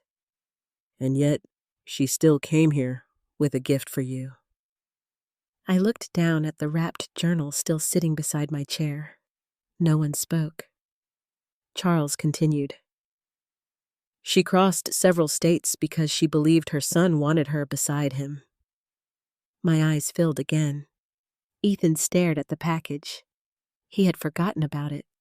Perhaps he had forgotten many things. Finally, he whispered, I know. Charles stood. He placed his hand on my shoulder. Then he looked at Ethan one final time. The award can wait. My son looked up. The promotion can wait. Charles nodded. But your mother cannot. With that, he walked away. The ballroom had begun to empty. Guests were leaving. Employees gathered quietly. Some looked at Ethan with sympathy. Others with disappointment. I slowly picked up my purse. My legs felt weak. I should go. Ethan looked at me. Mom. I stopped. For several seconds, neither of us moved. Then he said the words I had been waiting to hear all evening. Not, I'm sorry. Not I understand. Not forgive me. His voice broke completely. Please don't leave. And for the first time since I arrived in Chicago, I heard my son not as a businessman, not as a liar, not as a frightened employee, but as the little boy who once stood in our kitchen wearing his father's baseball cap and asked who would teach him to drive. The hardest conversation of our lives was waiting, and neither of us could avoid it any longer. The ballroom was almost empty when Ethan and I finally left. The musicians had stopped playing. Hotel staff quietly cleared glasses from the tables. The flowers still decorated the room, but the celebration was over. Only the consequences remained. Neither of us spoke while we walked toward the elevators. Emily stood several feet behind us. She had offered to leave. Ethan had asked her to stay. When we reached the elevators, he turned toward her. Can you give us some time? She nodded. Her eyes met mine. There was sadness there, and kindness. I'm very sorry, Mrs. Richardson. I managed a small smile. Thank you. The elevator doors opened. Only Ethan and I entered. For 38 years, I had experienced nearly every version of my son. The laughing child, the grieving boy, the determined student, the ambitious young man. But I had never stood inside an elevator with a stranger who looked exactly like him. The ride to my floor felt endless. Neither of us spoke. The doors opened. I walked toward my room. He followed several steps behind. When I unlocked the door, I turned. "You don't have to come in." His eyes were red. "I know." I stood there for several seconds. Part of me wanted to sleep. Part of me wanted to go home. Part of me wanted answers. I stepped aside. He entered. The hotel room suddenly felt very small. My blue dress still hung beside the closet. My suitcase remained open. The framed graduation photograph sat on the desk. Everything looked exactly as it had before the gala. Only we had changed. I sat near the window. Ethan remained standing. For several minutes, neither of us said anything. Finally, I spoke. "When did I die?" His shoulders dropped. "Mom?" "No." My voice remained calm. "I want to know." He sat down across from me. His hands trembled. "It wasn't one moment." I waited. It happened gradually. I looked at him. "Tell me." He stared at the carpet. "When I started college, people asked questions." "What questions?" "About home." He swallowed. "About Dad?" I nodded. "About you?" His voice cracked. "The other students talked about vacations." He laughed bitterly. "Private schools. Lake houses. Parents who were doctors and lawyers." I remained silent. "My roommate's father owned a company." He looked away. "One of my friends flew to Europe every summer." He smiled sadly. "I worked in the cafeteria." I remembered. I had sent him grocery money whenever I could, sometimes $20, sometimes $50, whatever I had. I felt embarrassed. The words entered the room quietly. I hated myself for it. I spoke carefully. "You hated being poor." He nodded. "Yes. Not me." He hesitated. Then he whispered, "At first." Those two words broke something inside me. At first. Because eventually his shame had found a face. Mine. He continued. "People asked what you did." I listened. "I said you were a nurse." "That was true." "Then they asked where?" He rubbed his eyes. "When I described our town, people made jokes." "What kind of jokes?" He hesitated. "Trailer parks. Farm towns. Poor people." His voice became quieter. I started avoiding the conversations. I thought about all the times I had proudly spoken about him. The neighbors, the church, the grocery store. How strange that I had spent years telling everyone about my son, while he had spent years hiding me. He continued. "Then Dad came up." He looked toward the window. "I realized people treated me differently." "Because he died." He nodded. "They felt sorry for me." He laughed bitterly. "Sympathy is powerful." I sat very still. "So you kept telling the story?" "Yeah." "Until I disappeared." Tears filled his eyes. "I never planned it." "But you allowed it." "Yes." The honesty hurt, but at least it was honesty. He stood up and walked toward the desk. There beside the framed graduation photograph sat the wrapped leather journal. The gift. He picked it up carefully. You brought this for me. Yes. His fingers trembled. And Dad's watch. Yes. He sat again. I don't deserve either. I looked at him. That isn't your decision. He lowered his eyes. Silence returned. Outside, the city lights of Chicago reflected against the windows. Cars moved far below. Life continued. Finally, I opened my purse. Inside was an old envelope. I had carried it for years. I removed several folded papers. What are those? He asked. Your tuition bills. He looked confused. I placed them on the table. Medical bills. Another paper. Mortgage statements. Another. Loan documents. He stared at them. Why are you showing me this? I took out a photograph. Robert standing beside his truck. Ethan at 16. All three of us smiling. Because this is your life.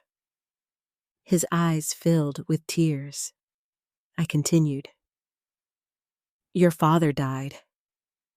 I placed the picture down. I worked nights. Another document. I refinanced the house. Another. I sold jewelry. Another. I skipped meals. My voice finally began to shake. I was proud of every sacrifice. He began crying, real crying, the kind I had not seen since he was a child. I know. No. I looked directly at him. You don't. He covered his face. I'm sorry. For what? His voice broke. For making you small. Those words hung between us, because that was exactly what he had done. Not only hidden me, not only erased me, he had made me smaller so that he could become larger. After several moments, I stood and walked toward the suitcase. I removed another object, Robert's watch. I placed it on the table. Ethan stared at it. His father's watch.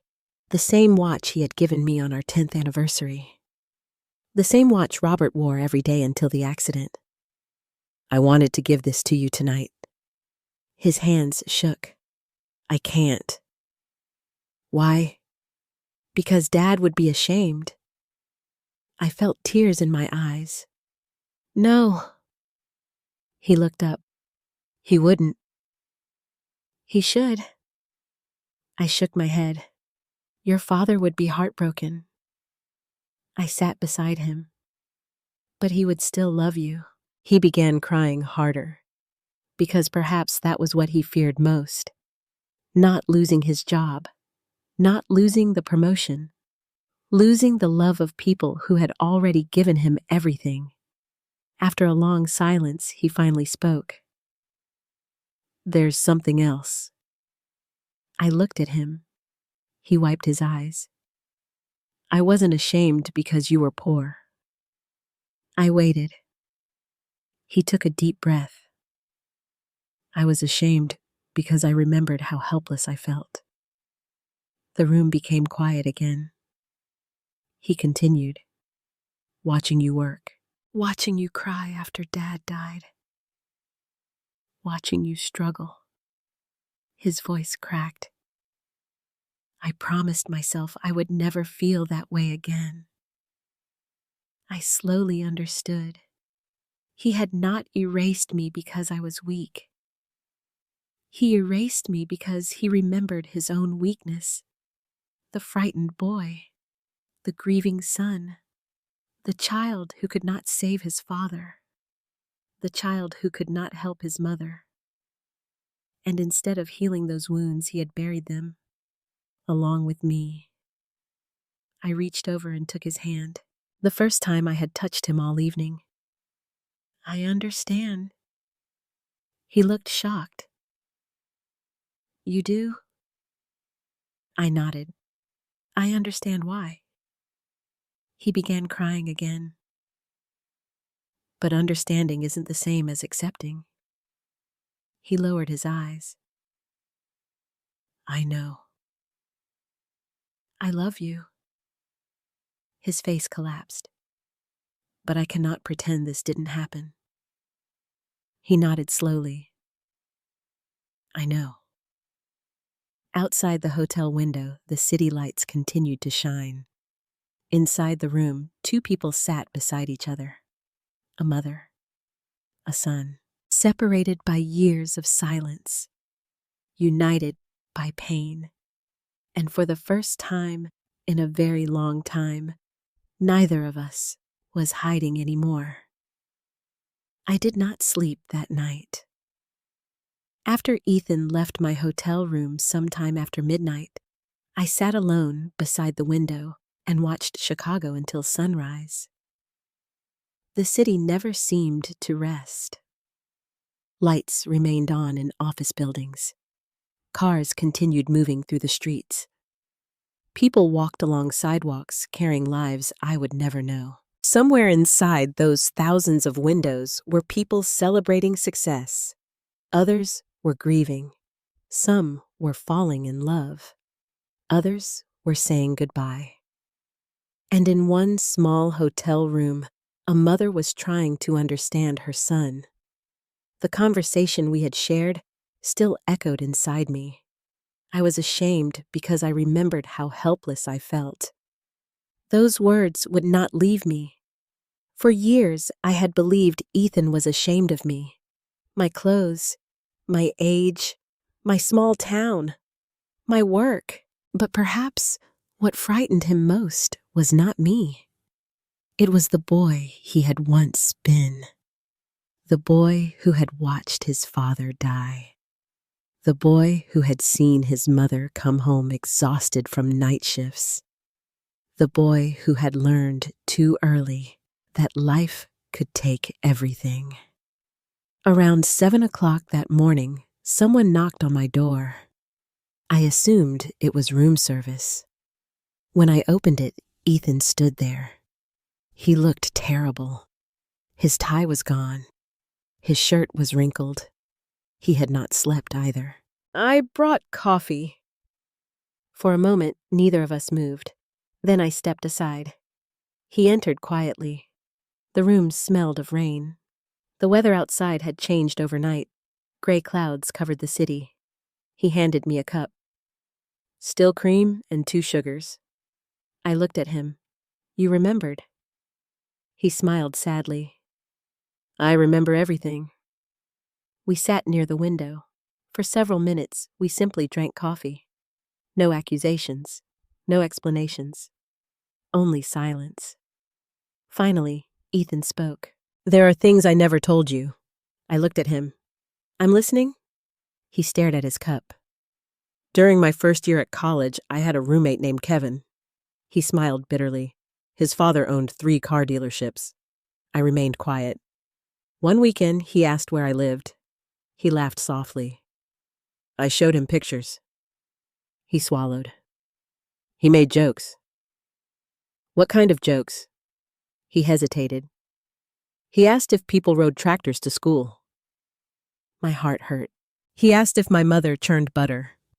His eyes became wet. The others laughed. I said nothing. Another time they asked what you did. He looked at me. I said you were a nurse. Which was true. He nodded. Then someone asked why a nurse lived in a small house. His voice became smaller. They asked why you worked nights. He closed his eyes. They said maybe you weren't a very good nurse. The words struck me, not because they insulted me, because they wounded my son. He continued. I defended you. I listened. At first, his hands trembled. But eventually, I stopped talking. He looked toward the window. It hurt less. I understood that feeling When Robert died, many people stopped saying his name, not because they forgot him, because speaking about him hurt. Perhaps Ethan had done the same thing, except he had stopped speaking about me. He continued. Then people started assuming things. What things? That my parents had died. I waited. I didn't correct them. His voice cracked. Because they looked at me differently. I remembered what he had said the night before. Sympathy.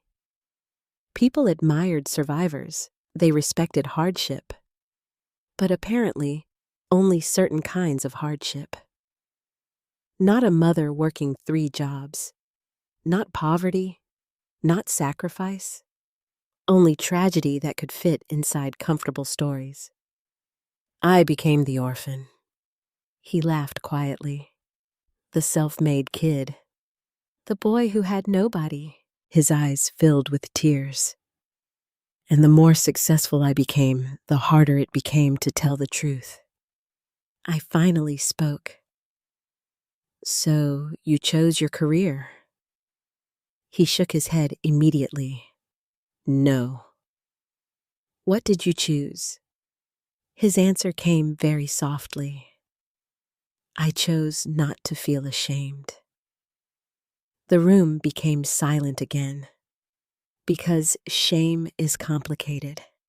Sometimes it hides inside pride, sometimes inside ambition, sometimes inside silence, and sometimes it grows so large that it begins destroying the very people we love. After several minutes, I stood and walked toward the dresser. There sat the framed graduation photograph. I picked it up. The picture showed us both smiling. I handed it to him. Do you remember this day? He nodded. You drove 6 hours to see me graduate. Your father should have been there. His eyes became wet again. I kept looking for him in the crowd. So did I. We both smiled sadly. He touched the photograph. I wasn't ashamed then. No. He looked down. I don't know when it changed. I sat beside him. Sometimes people change one small decision at a time. He nodded. Until they become someone else. Neither of us spoke. Outside, rain began falling against the windows. The city disappeared behind gray clouds. Finally, Ethan said, You know what the worst part was? I looked at him. I wasn't embarrassed by you. His voice trembled. I was embarrassed by the boy who needed you. My chest tightened. He continued. The boy who wore secondhand clothes. The boy whose mother worked nights. The boy who cried after his father died. He wiped his eyes. I wanted to kill him. Those words frightened me, because I suddenly understood. Ethan had spent 20 years trying to bury his younger self, and I was the only person still carrying proof that the boy had existed. That was why I frightened him. Not because I was poor, not because I was old, because I remembered. I remembered Robert. I remembered the tiny house. I remembered the tears. I remembered the fear. And successful people often spend years trying to escape the people who remember who they once were. I reached for his hand. He did not pull away. You don't have to kill him. He looked at me. What? The little boy. Tears rolled down his face. You don't have to be ashamed of him. He lowered his head. I am. I shook my head. He survived. He looked up.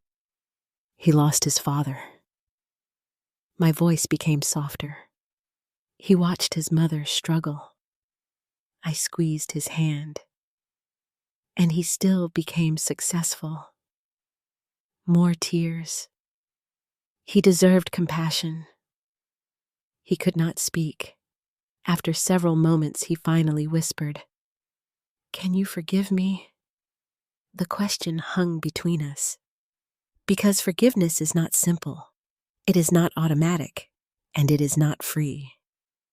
I thought about the conference room, the lies, the years, the loneliness. I thought about every missed holiday, every canceled visit, every photograph that did not include me.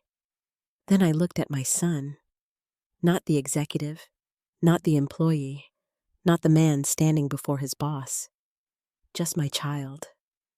I spoke carefully. "I forgive you." His eyes closed.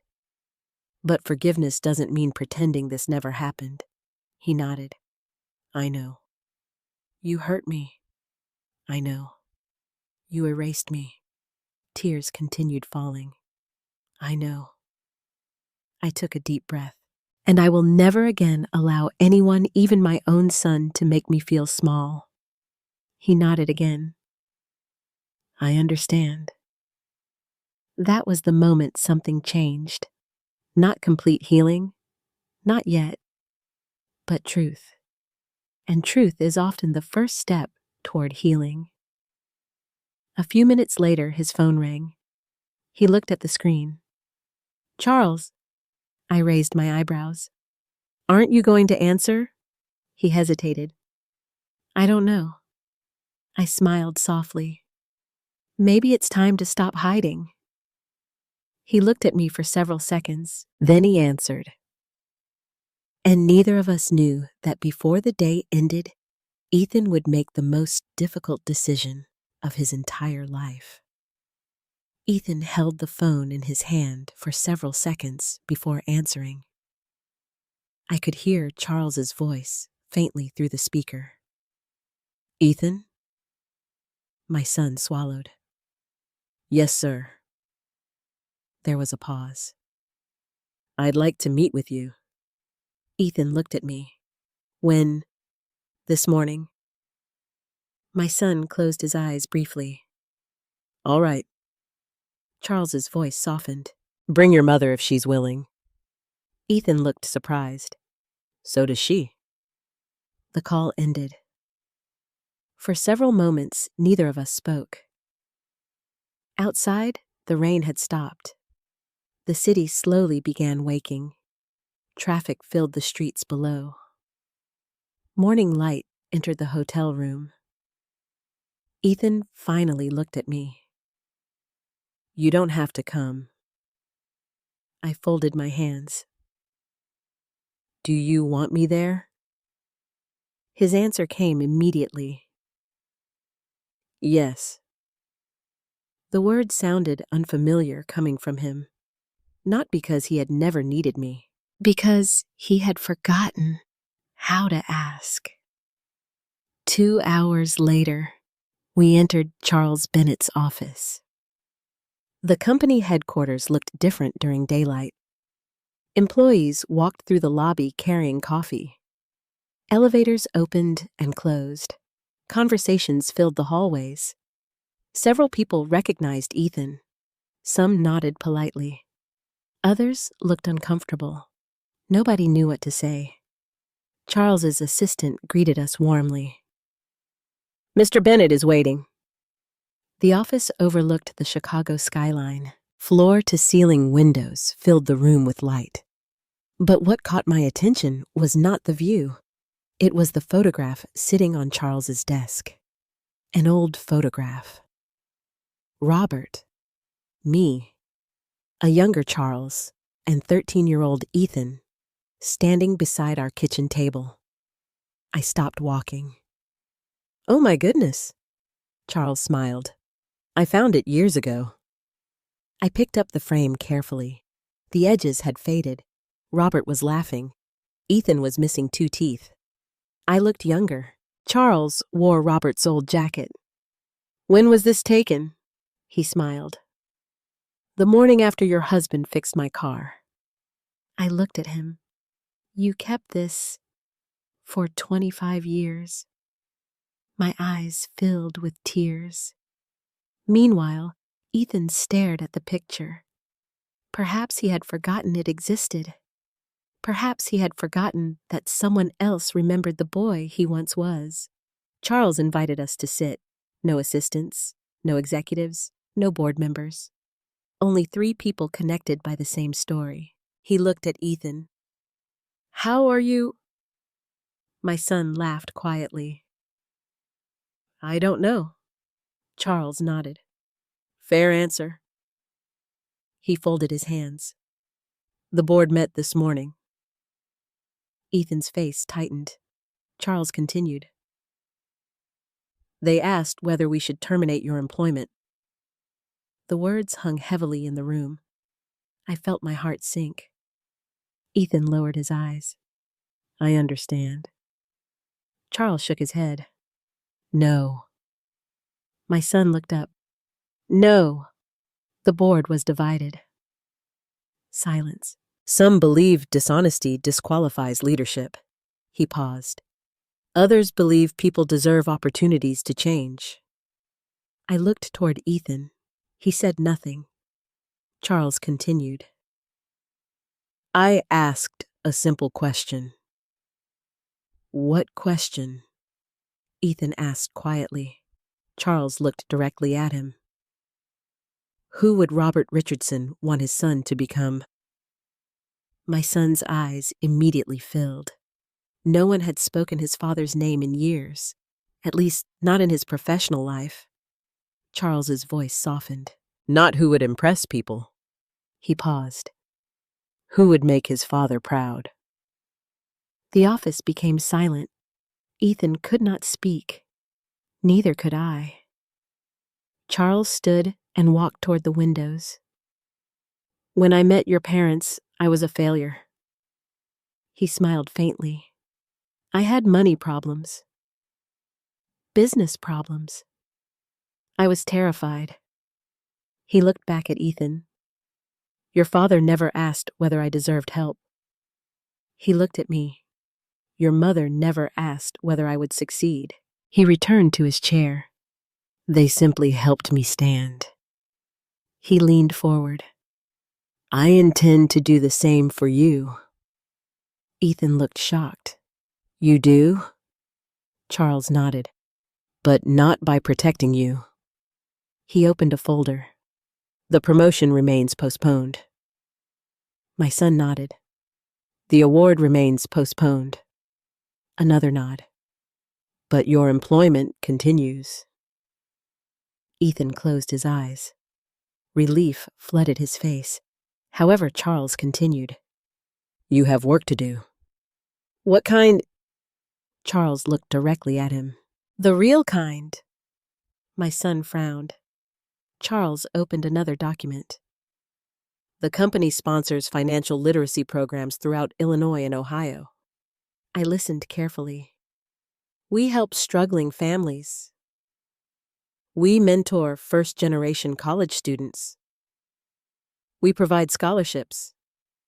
He slid the papers toward Ethan. "I want you to lead the program." My son looked confused.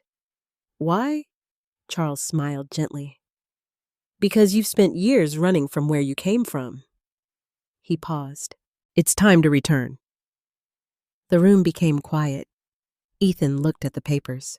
The program included small towns, community colleges, working families, students from poor backgrounds. Everything he had tried to leave behind. Charles continued. "You will tell your story." Ethan looked frightened. "My story?" "Yes."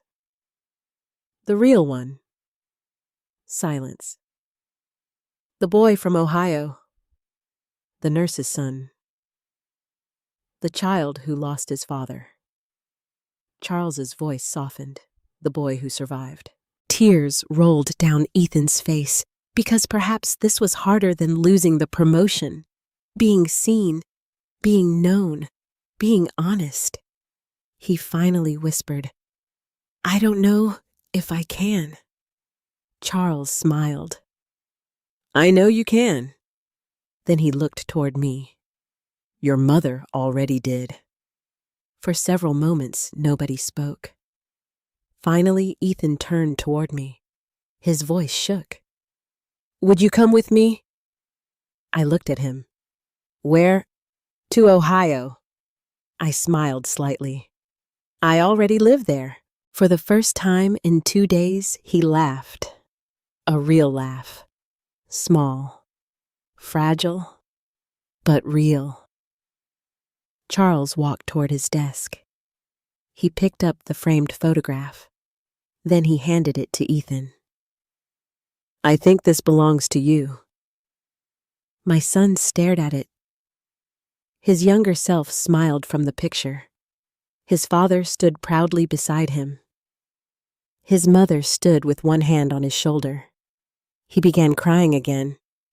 "I haven't seen this in years." Charles nodded. "I know." Ethan looked at me. "I'm sorry I forgot him." I shook my head. "You didn't forget." He lowered his eyes. "I tried to." His voice broke.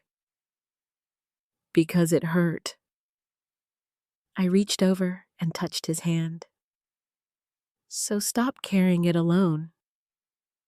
The meeting lasted another hour. No discussions about profits, no discussions about promotions, only truth. When we finally stood to leave, Charles walked us to the elevator. Before the doors opened, Ethan turned toward him. "Why did you really invite my mother?" Charles smiled. "I told you." "No." My son shook his head. "There was another reason." Charles looked at him quietly. "Yes." "What was it?" Charles's answer changed everything. "Because I wanted you to meet the woman who saved my life." My son looked confused. Charles continued. "You spent years trying to hide her." He smiled sadly. "I spent 25 years trying to thank her." The elevator doors opened. Before we entered, Charles looked directly at Ethan. "Success isn't becoming someone new." He glanced at me. "It's becoming someone your parents would recognize." The doors closed. As the elevator descended, Ethan held the old photograph against his chest. For the first time in many years, he was no longer hiding his mother. He was carrying her story beside his own. And somewhere deep inside, I knew Robert would have been proud. 1 year later, I stood in front of a room full of strangers and no longer felt invisible. The auditorium belonged to a community college outside Columbus, Ohio. Sunlight streamed through the tall windows. Students filled the seats. Teachers sat near the stage. Families gathered in small groups. At the center of the stage stood a banner. The Faith Richardson Scholarship for first-generation students. I still wasn't completely comfortable seeing my own name displayed so publicly. For most of my life, I had lived quietly. I had worked quietly. I had loved quietly. I had suffered quietly. Recognition had never been part of my story.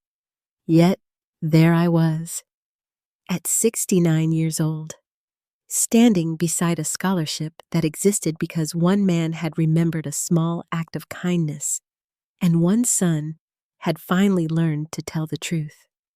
A great deal had changed during the previous year. Some changes happened slowly. Others happened all at once. Ethan left Chicago for nearly 3 months after the gala. Not permanently, but enough to return home. He rented a small apartment near Columbus. Every morning, he visited his father's grave. Sometimes alone, sometimes with me. The first time we went together, neither of us spoke. He simply knelt beside the headstone. His hand rested on the cold stone. And after several minutes, he whispered, "I'm sorry, Dad." The wind moved gently through the trees. I stood beside him, not as a judge, not as a wounded mother, only as someone who had also spent years talking to Robert after he was gone. When Ethan finally stood, his eyes were red. "I forgot him." I shook my head. "No." He looked at me. "You carried him alone." Those words became important to both of us. Because grief shared becomes lighter. Grief hidden becomes heavier. Charles kept his promise. The company retained Ethan. The promotion remained postponed. The award remained postponed. But Ethan began leading the financial literacy program throughout Ohio. He spoke at schools, community centers, churches, scholarship events, and for the first time in many years, he told the truth. He spoke about his father. He spoke about me. He spoke about fear, about shame, about pretending. Sometimes he called me afterward. "Mom, I told them about your night shifts," or "I told them about the old house." One afternoon, he laughed. "I even told them about selling cinnamon rolls." I smiled. "Those were very good cinnamon rolls." "Apparently, everyone wants the recipe." Slowly, the boy he had tried to bury began returning. Emily remained beside him. In many ways, she became part of our healing. Several weeks after the gala, she visited my house for the first time.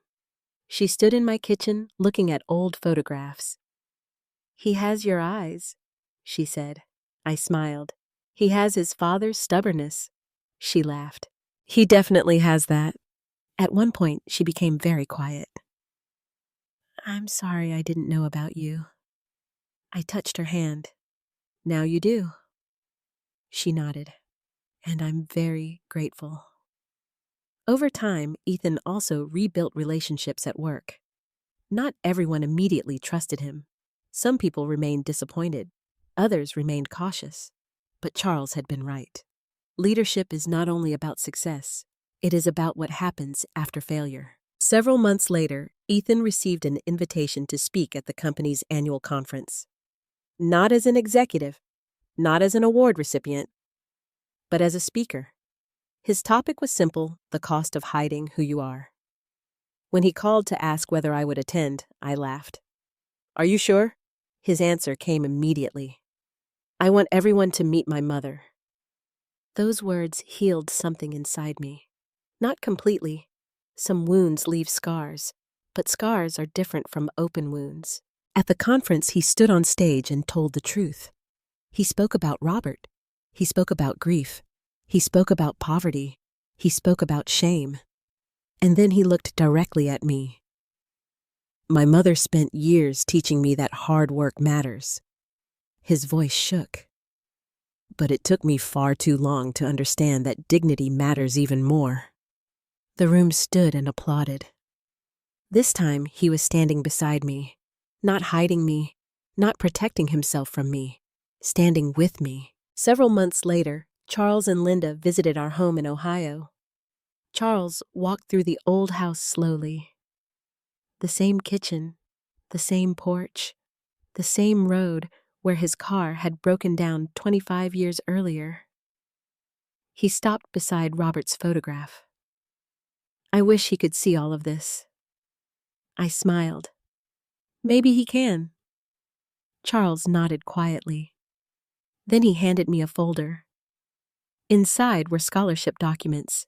Funds had been established. Students whose parents worked difficult jobs would receive assistance. Children from small towns. Children from struggling families. Children who believed their stories made them smaller. The scholarship would remind them otherwise. And now, 1 year later, I stood beside the stage as the first recipients prepared to receive their awards. Ethan stood at the podium. Charles sat in the front row. Emily sat beside him. Several students waited nervously. My son looked older than he had a year ago. Not because of time, because of honesty. Honesty changes people. It removes the weight of pretending. He looked toward me. For a brief moment, our eyes met. The same eyes, the same family, the same history. Then he smiled. The little boy returned again. He stepped toward the microphone.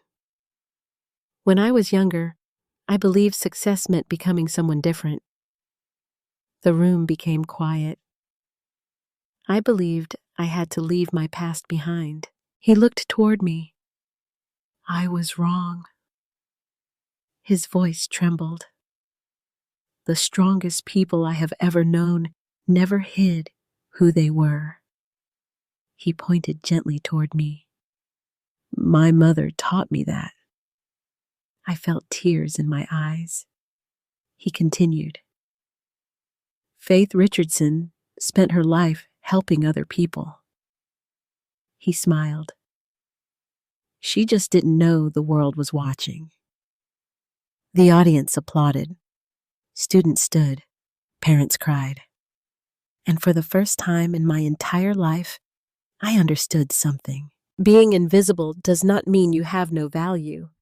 Sometimes the people who change the world do so quietly, at kitchen tables, in hospital hallways, on night shifts, inside small houses, without applause, without recognition, without knowing who they have helped.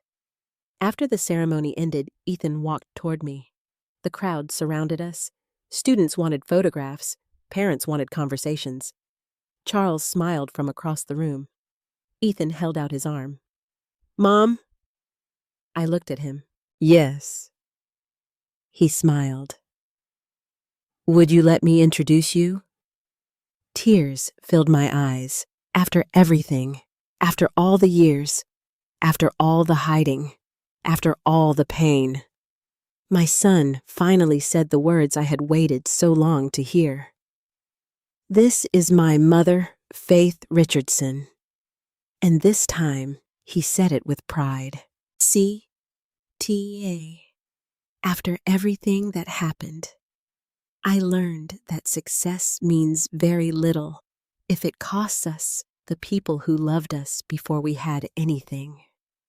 The world often teaches us to hide our struggles, our small beginnings, and the painful chapters of our lives. We are told to become stronger, wealthier, more successful, and more impressive. But somewhere along the way, many people begin to believe that they must also leave their past behind. The truth is that our roots are not our weakness. The parents who worked long hours, the fathers who sacrificed quietly, the mothers who came home exhausted, the families who struggled to pay bills, and the small homes where love existed despite hardship are not things to be ashamed of.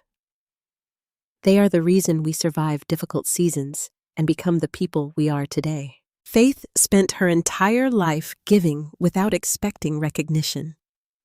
Robert offered kindness to a stranger without knowing that one day it would change many lives. Charles never forgot the people who helped him stand when he was falling. And Ethan finally discovered that the person he had spent years trying to hide was the very person who made his success possible. Sometimes the people who change our lives never stand on stages. They work night shifts. They sit beside hospital beds. They repair old cars. They skip meals so their children can eat. They carry burdens quietly while asking for nothing in return.